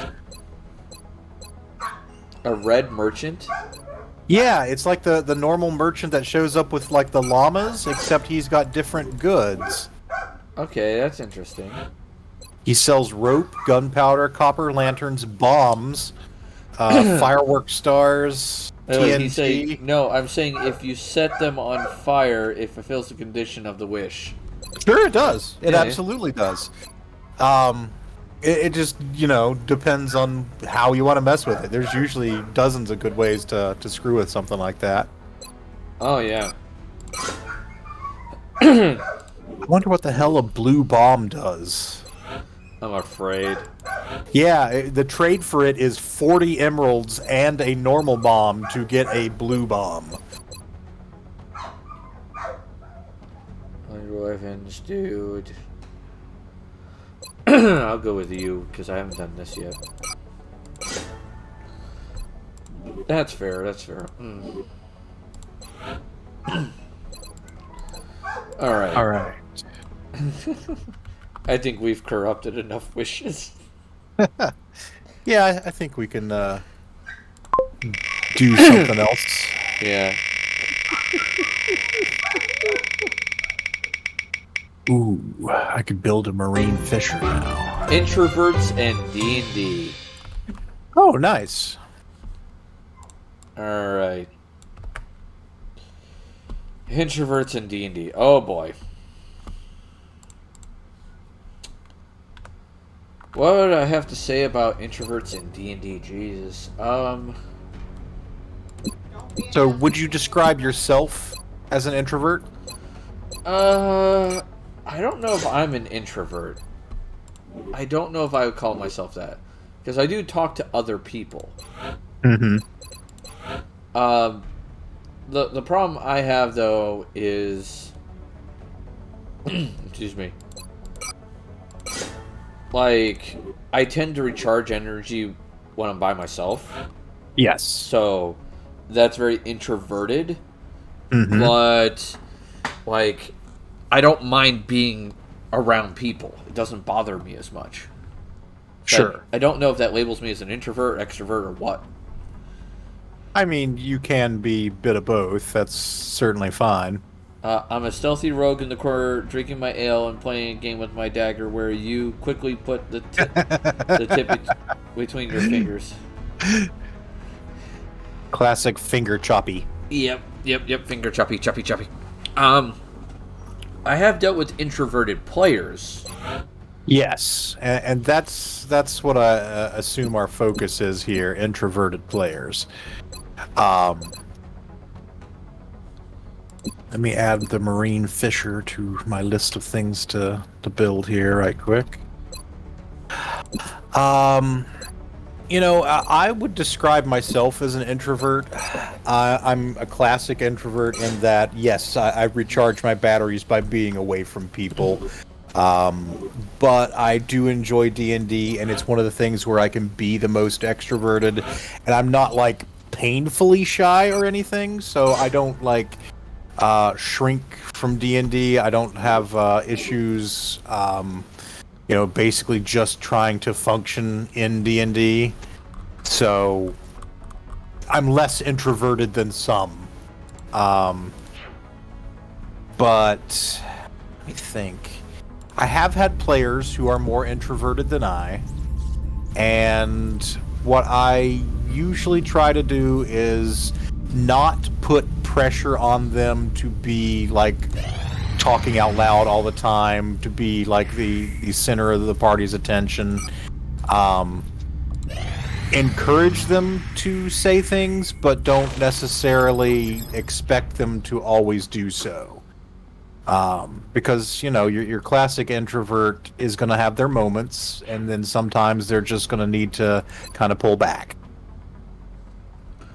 D&D is great for introverts because it gives them/us an objective reason to talk. It does.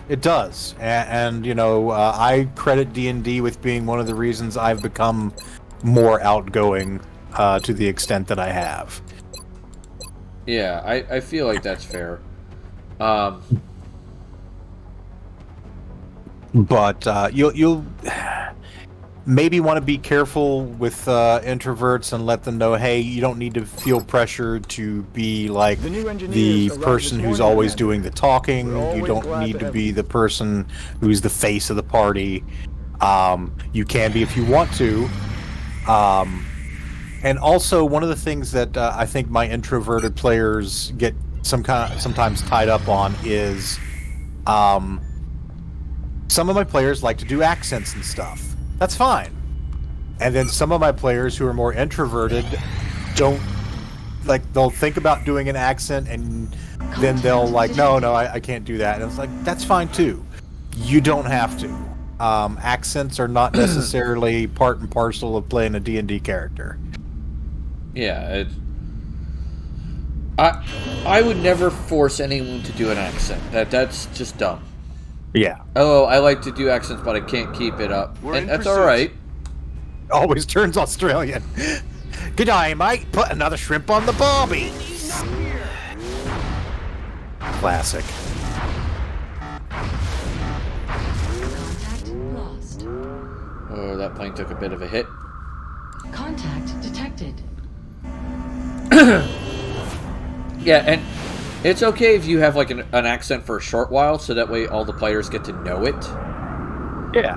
And then once they get to know it, you Enemy don't is have to keep it up. padlocked. Right, or you Right. can do it selectively, like when you're feeling it, or like if you're doing a big speech or something, you want to do it then, that's fine. Yeah.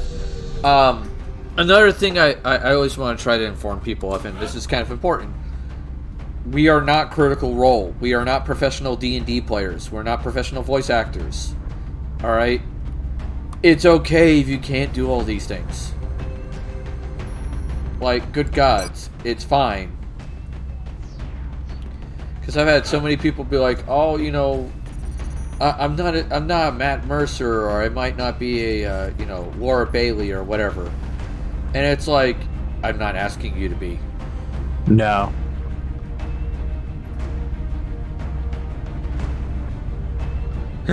Or other PCs can call you out, like, what happened to your accent? Oh, it comes and goes. I'm only half elf. That's good. That's... Oh, man. Do I have any- But yeah, I would say that, you know, participate to the level that you are comfortable participating. That's always important to let the introverts know, and don't force them to do the accents or anything else that they're not comfortable with doing.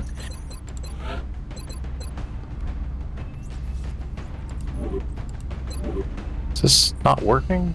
I guess this kind of pipe isn't compatible. I think I messed up that that gunner. Because I gave it the wrong traits. I gave it a lot of rocket traits. Oh, you know what? I might need to... Ah, jeez.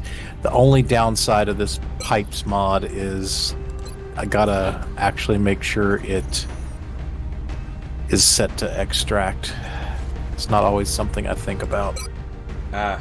Alright. I have a one-off module I kind of want to play, but I don't have a DM or group for. What module is that?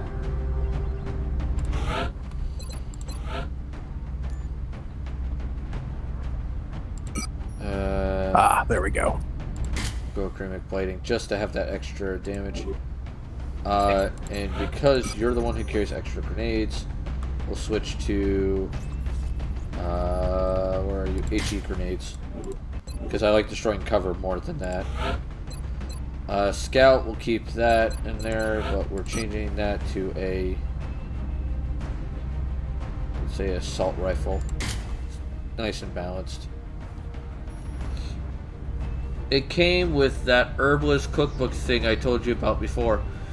All I know is you wake up as a small fuzzy creature in a garden. A plant-centric adventure. Interesting. Neat.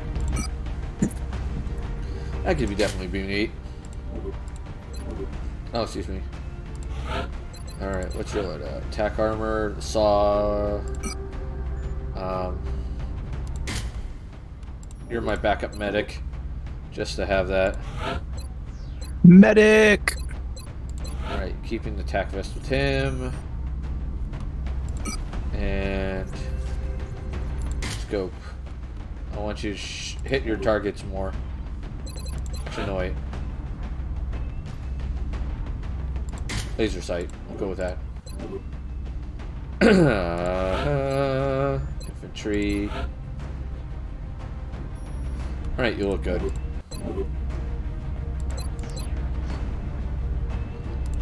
Bonus. Alright. Alright, so we got medics, smoke grenades, assault carbine. Yeah, that's probably good. Attack armor. Alright.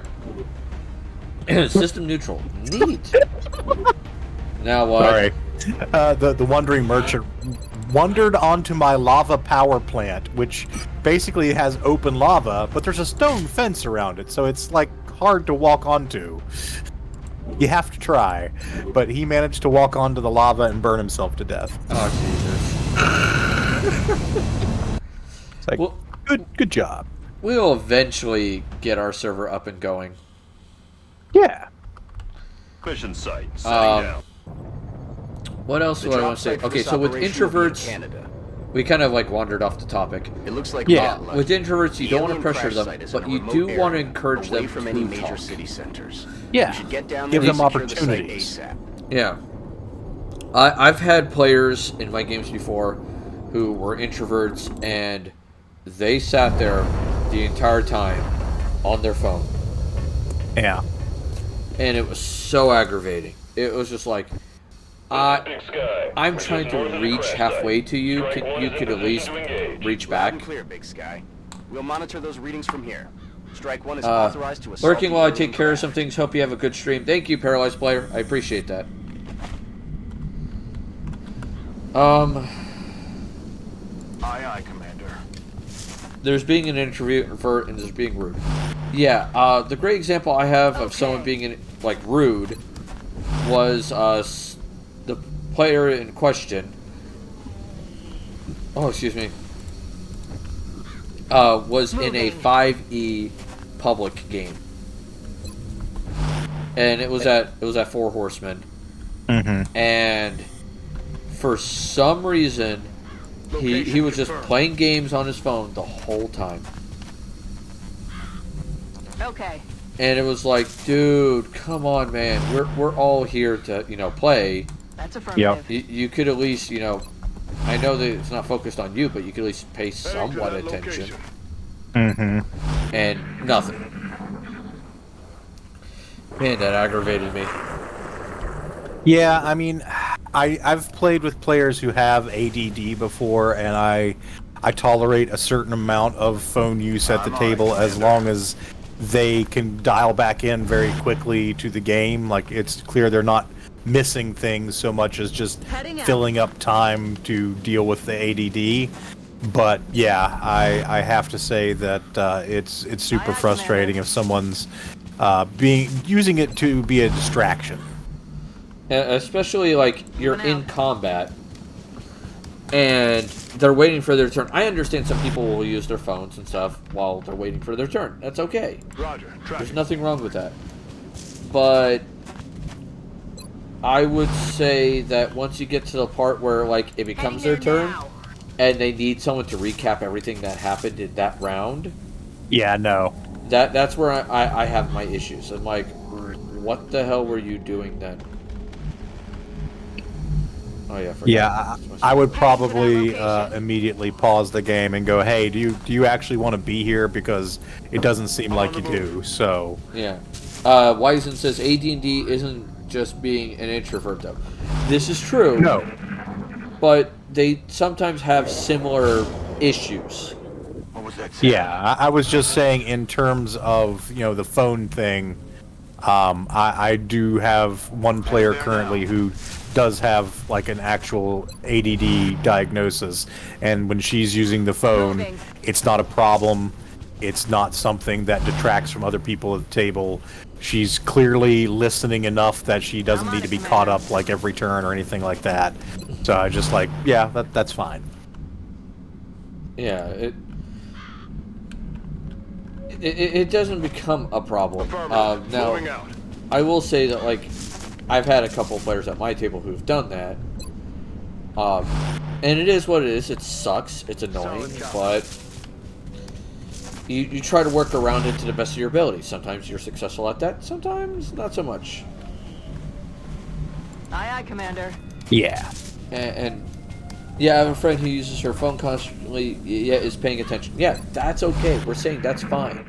Yeah. For both ADD people and introverts, because some introverts don't want to add something to it at that time. Heading there now. Yep. So they use their phone to do that. Or I've seen people who are introverted use their phone to look something up for game. Yep. So that way they feel like they could participate in a different way. Running. Yep, That's- also totally fine. Yeah, which is more comfortable for them. I had one player for a long time Okay. who I jokingly referred to the player as the tactician. Because he was always on his phone, always looking up things. And while he didn't tell people what they had to do, he made suggestions on what they could do. Mm-hmm. And that often worked out quite nicely. Like, Headed there now. people enjoyed his suggestions, like what help he could give. And he ended up knowing like a couple of classes really well. So there is that.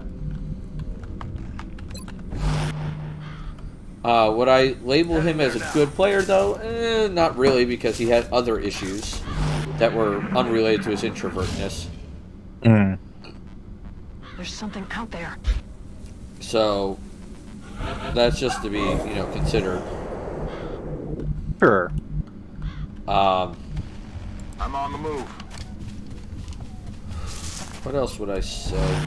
With the introverts and everything is, definitely talk with them and see what interests them in the game. Alright? Mm-hmm. But with that being said, also keep in mind that the game cannot center around one player. And you know what? That's actually an excellent point that we probably should drill into just a little bit, because you don't want to become the introvert show, basically bending the whole game trying to make this player have the most fun possible. You want to make sure everybody has fun.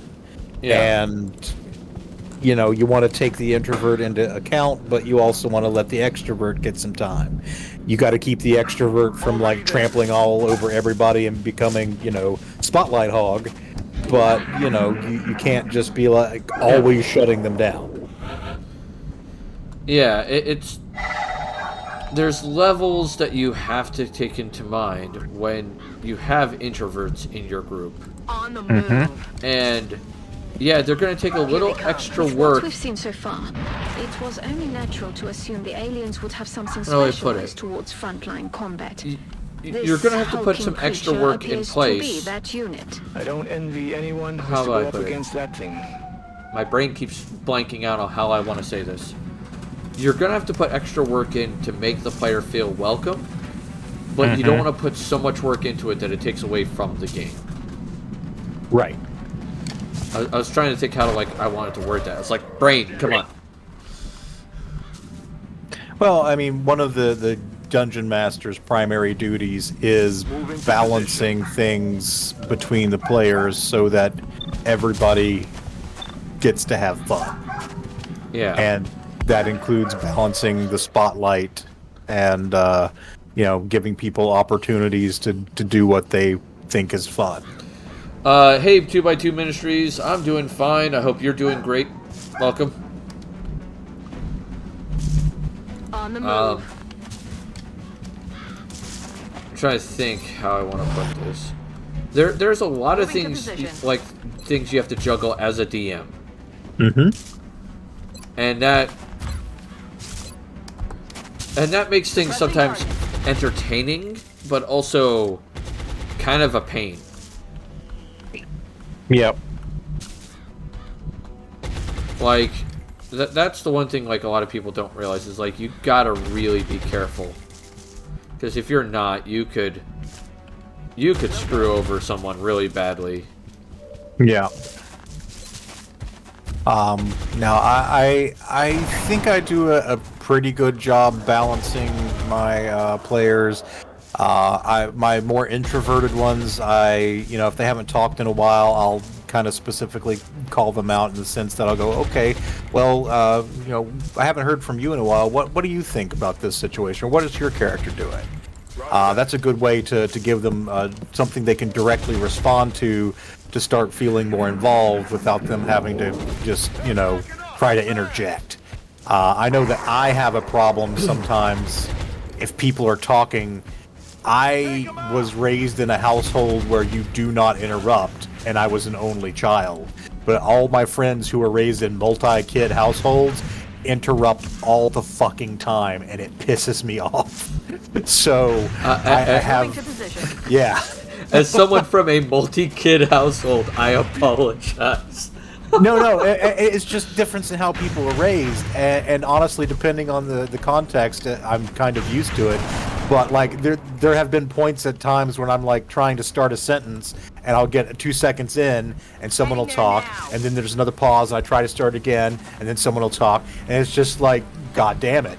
And I actually lost my temper once at the table. Like, I was trying to move on with a description of something that the players were seeing, and our mutual friend Matt kept piping in, and finally I just kind of slammed my hand down the table. It's like, God damn it, let me talk.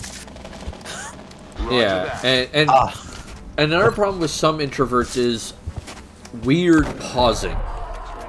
Well, and you know, our friend Matt does have some speech delays, and I don't think that's introversion so much as just, you know, other stuff that's going on. But, yeah, you think somebody's done talking, and they're not.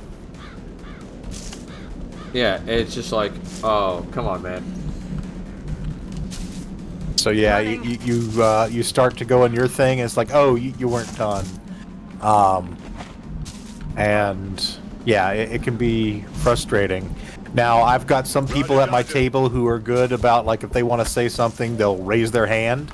I don't require that, but I think it's a good idea. It's like, oh, okay, you've got something to interject. I will happily direct over to you to see what it is that you had to say. Sometimes I will raise my hand when I want to interject because it's like I just keep interrupting someone or feeling like I'm interrupting someone. Mm-hmm. And I'm like, okay, I think this might be my best bet to be able to get my point in without feeling like I'm being rude.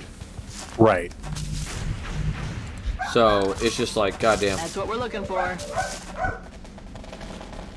I will say that can be sometimes frustrating. Mm-hmm. Because, like, as like someone from a multi-kid family, you're so used to it that you don't realize you're doing it, and then someone gets like really upset about it.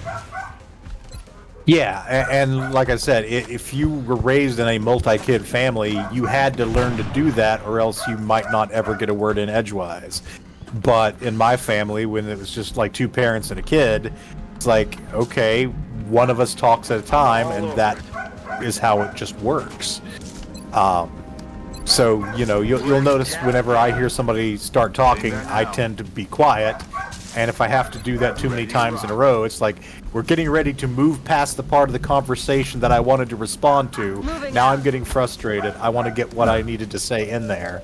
Oh, yeah.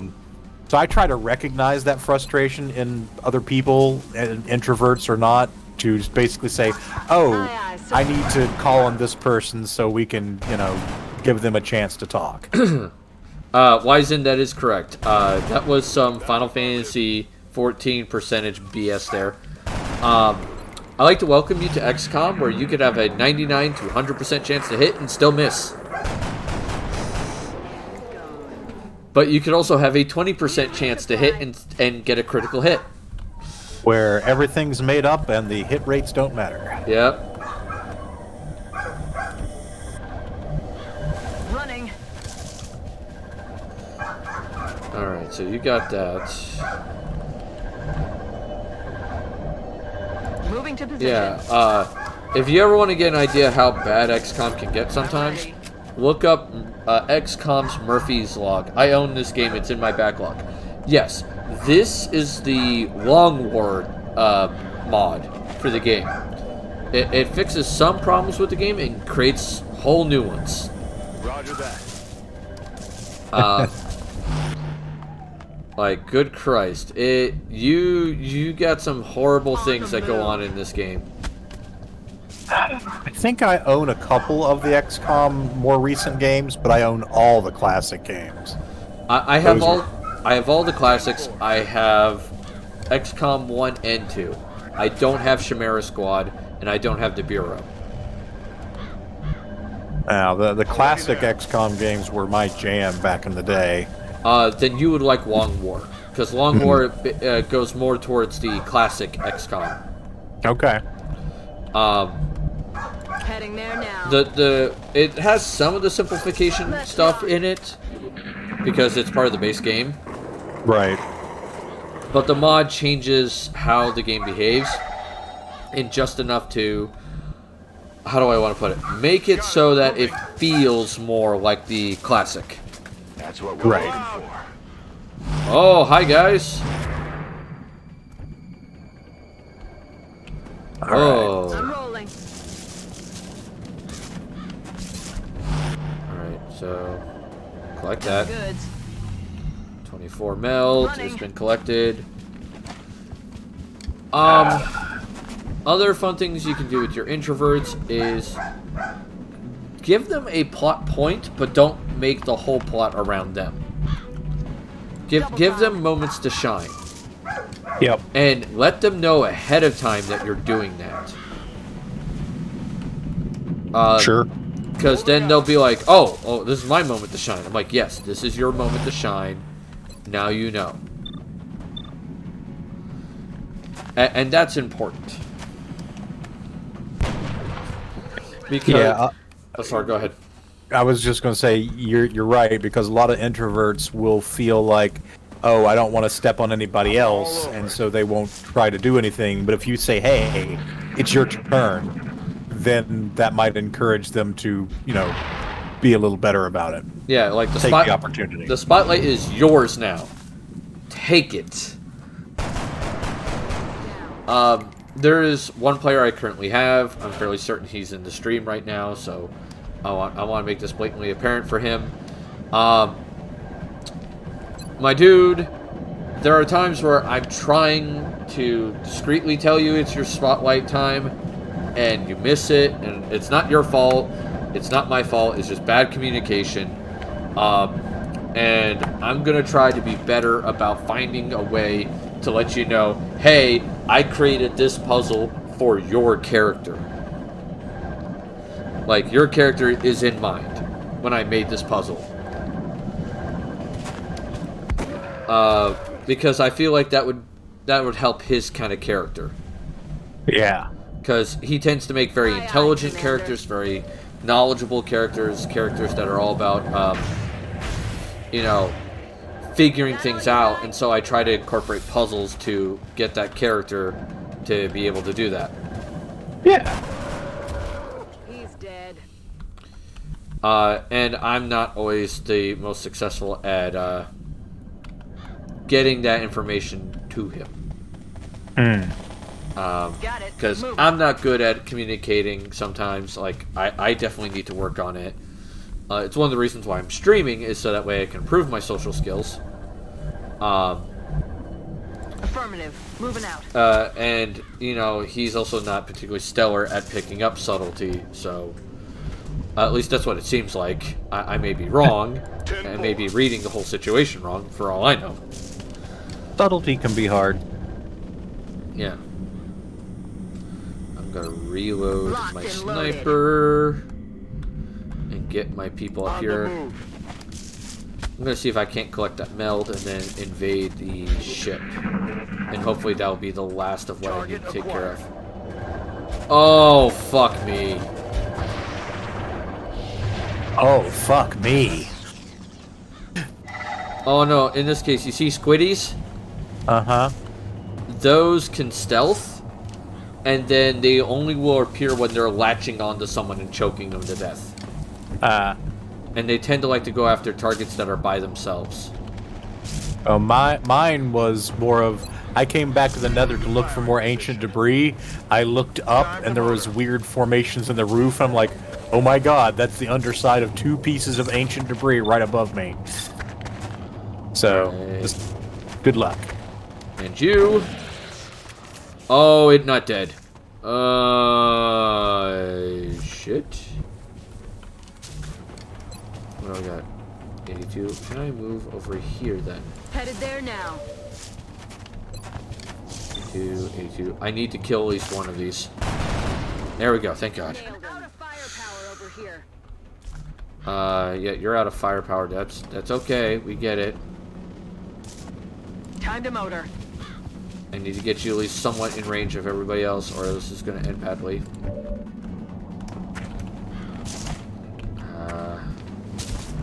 Nuts. Hopefully I can get you here. Come on. Alright, he's got 1 HP left. I want to save the thin man for that one. Okay. Please have a shot. Please have a shot. Thank you. All you gotta do is hit. There we go. Kill confirmed. Alright. Thin man is about to eat a trepanning. Alright. Okay, with that many aliens, I'm fairly certain this thing only has the guy inside and that's it. I think that's the only thing left. Christ. Gonna run you up here. Commander. Alright, no, I'm wrong. There's a sectoid over there. Ah! Little gray bastard. That's not backing up, buddy. Whoa! Oh, I missed that meld. That's okay. Position confirmed. 99%. I'll take it. I put a shotgun in his head.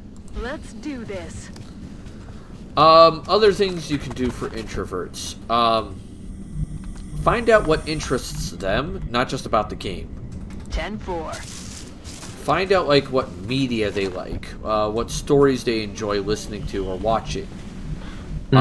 Because if you can incorporate those kind of stories and ideas into your game, that will pique their interest more. And if you can fire an introvert's passion, you will get a very interesting player. Stepping off. Yes, agreed. But it's you got to find that fire point. You got to find that little ignition point that will basically get you the result you're looking for On the move. without stressing them the hell out. Yeah. And then the problem with introverts is sometimes they don't even know what they want. Yeah. They're unsure. And so you have to get that information from them without interrogating them. So it's like... Oh, there's another one. Yeah, you got to be able to get it out of them without making them feel like super pressured. Visual on the goods. Introverts, in my experience, generally do not... They feel like their presence is sometimes a burden to other people, and they don't want to be a burden, so they just kind of shrink back. And you got to make it, Moving out. it's not a burden. You actually want them to participate. Yeah, we want you to be here. Please don't freak out. Got it. Moving. And, what can we do to make it more interesting for you to be here and play? Yeah, like, we want you to feel welcome. We want you to feel a part of the game. That is important. Because I'm going to be brutally honest, I would not have someone at my table if I at least didn't have an interest in them playing in the game. Yeah.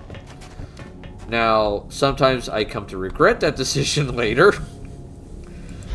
Like, I've had some problematic players at my table. I'm sure we all have. But usually I try to be upfront and communicative, or whatever the word I'm looking for is. Communicative about what I'm looking for. Yeah. Time to motor. And you're not always going to be successful in getting the information you're looking for. Sometimes it's going to take a little extra work, a little extra conversations, so on and so forth. Like the player I have right now, I kind of feel bad for him because there's one game in particular he really wants to play. He's voted high for it every time it's come up. And it just barely does not get voted in. Yeah. And it's like, I feel shitty about that. Already there. I know it's not my fault, hun, but it still makes me feel shitty because it's like, it's something he wants. And I could see it, but it's just that just never works out that way. Right. The other members of the party aren't necessarily sold on it. Yeah. Shh. You hear that? I get what you mean. Oh, did I miss the meld? Yes, I did. It just defunct. I hate it when that happens. I'm rolling. I was one turn too short. I'm ready. That's annoying. Alright, let's open the door. No, wait, maybe not. Man, this place is a maze. Back online.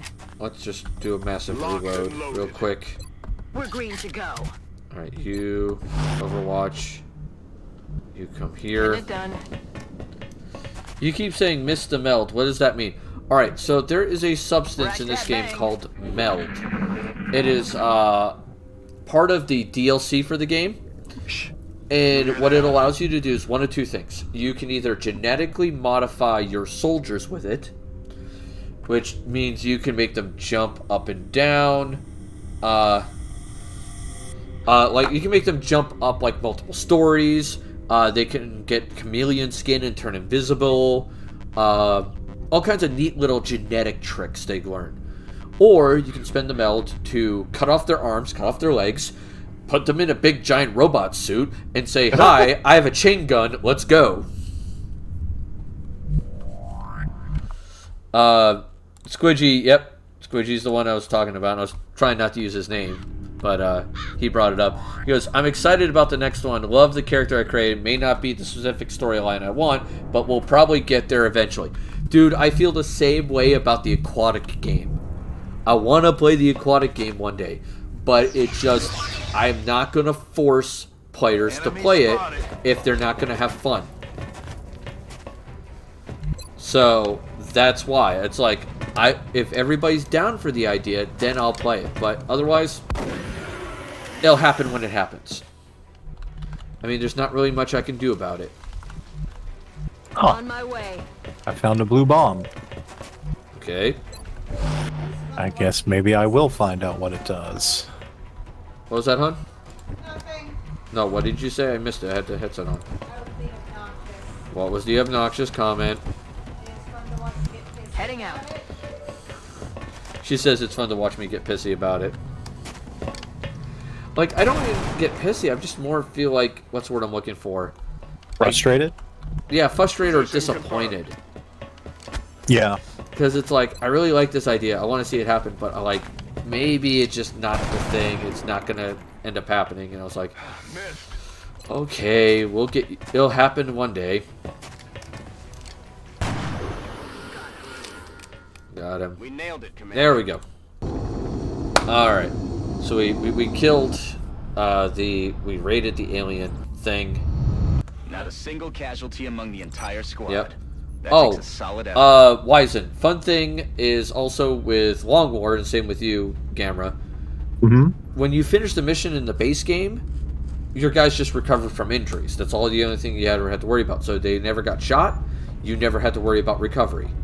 Right. In Long War, there's fatigue. Huh. So when you guys go on a mission, they have several days of fatigue where they have to recover from combat, essentially. Right. And so it's very interesting how that goes. All right, so your movement is not particularly great. Are you my no, you're my precision shot sniper. Critical help. Primary guns, 1 damage to sidearms against humans, alien targets, and species who have been autopsied. Bonus not applied to the collateral damage perk. Platforms. So if as soon as I perform autopsy, it gives me 2 damage with my primary gun and 1 with my secondary. Or I can go with aim and critical if they're below 50% health. I'll go with vital. So there is that. Now there is a mod that's supposed to be working in this. I don't know if it is. I'll have to double check.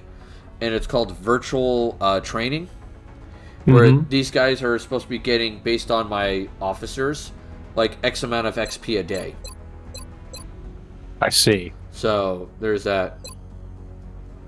Initial shot, sharpshooter. I think I'm good. You're an infantry. You're a suppression infantry. Okay. I'll go with lock and load. That's a good one for suppression infantry. Ooh, this appears to be some sort of central area to the under lava forest. Okay, you're my tanky dude, so I'll go with rapid fire. 2 shotgun shots per round. Ready for any... Let's see, you're... Oh, my combat medic. So... I got smoke and mirrors. Yeah, you're my smoke grenade person. And the gunner... Which gunner is this? This is my gunner. So I want heat ammo. Alright, so that covers that. Alright, covers good. Alright. Let me go back to just chatting. Because we're gonna find someone to raid. Yep, it's about that time. Yes, it's about that time. Alright, let's see who's on so we can raid.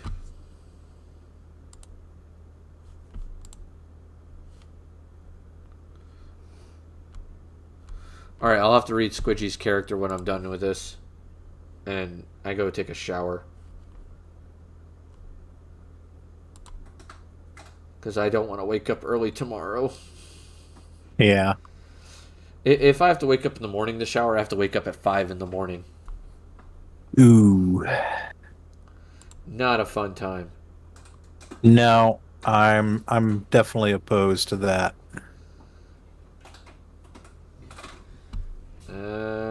Can I please get this to do that?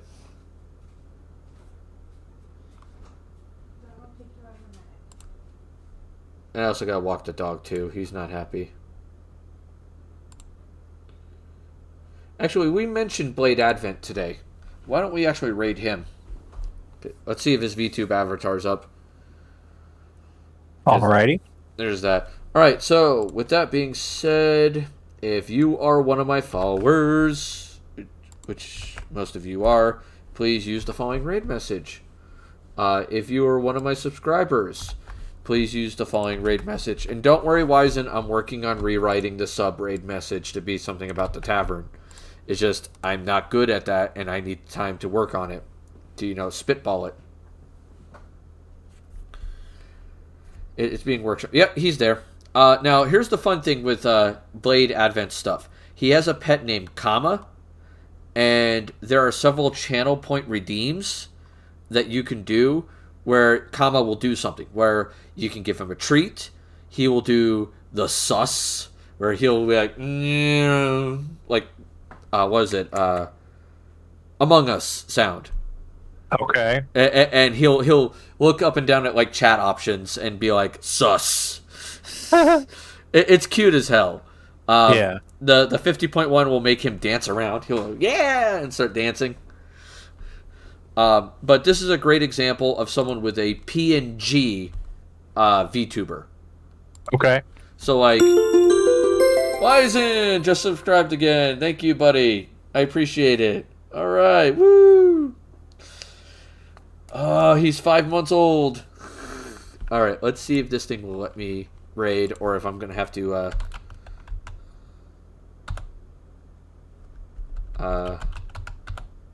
There it is, Ballade Advent, and he's playing Mech Arena Robot Showdown. So he's probably doing it as a sponsorship. Okay. So that'll be cool. So I will see you guys all next Monday for Multiplayer Monday, where we'll be playing some Stardew. Next Tuesday, Gamera will... He said you're likely not going to be here? Yeah, I've got a friend. We're trying to organize a time to get a birthday dinner in for him, and that might be the only day we can do it. So. If it turns out to be the only day you can do it, I will just play some more XCOM for everybody to watch. And you guys can all laugh at my failure. Because goddamn is the game hard. Because one of the problems Long War does is it removes the easy difficulty. Oh dear. So all you have is normal. And oh, is normal brutal. I'm going to see if I can't get that virtual training thing working as a mod, because my guys are supposed to be constantly collecting XP like every day. Mm-hmm. So there is that. All right, let's see if it lets me raid. Yep, raid's working. Awesome. All right, so let's show Ballade Advent some love, and we're going to have a blast doing this. All right, guys? So I'll see Sounds you. good. See you Monday. Toodles. Toodles.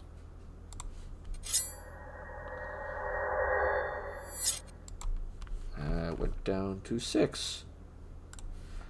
We went down to from 9 to 6 when we went to raid. Let me back out. I'm gonna back out real quick. I need to see if I've done any of these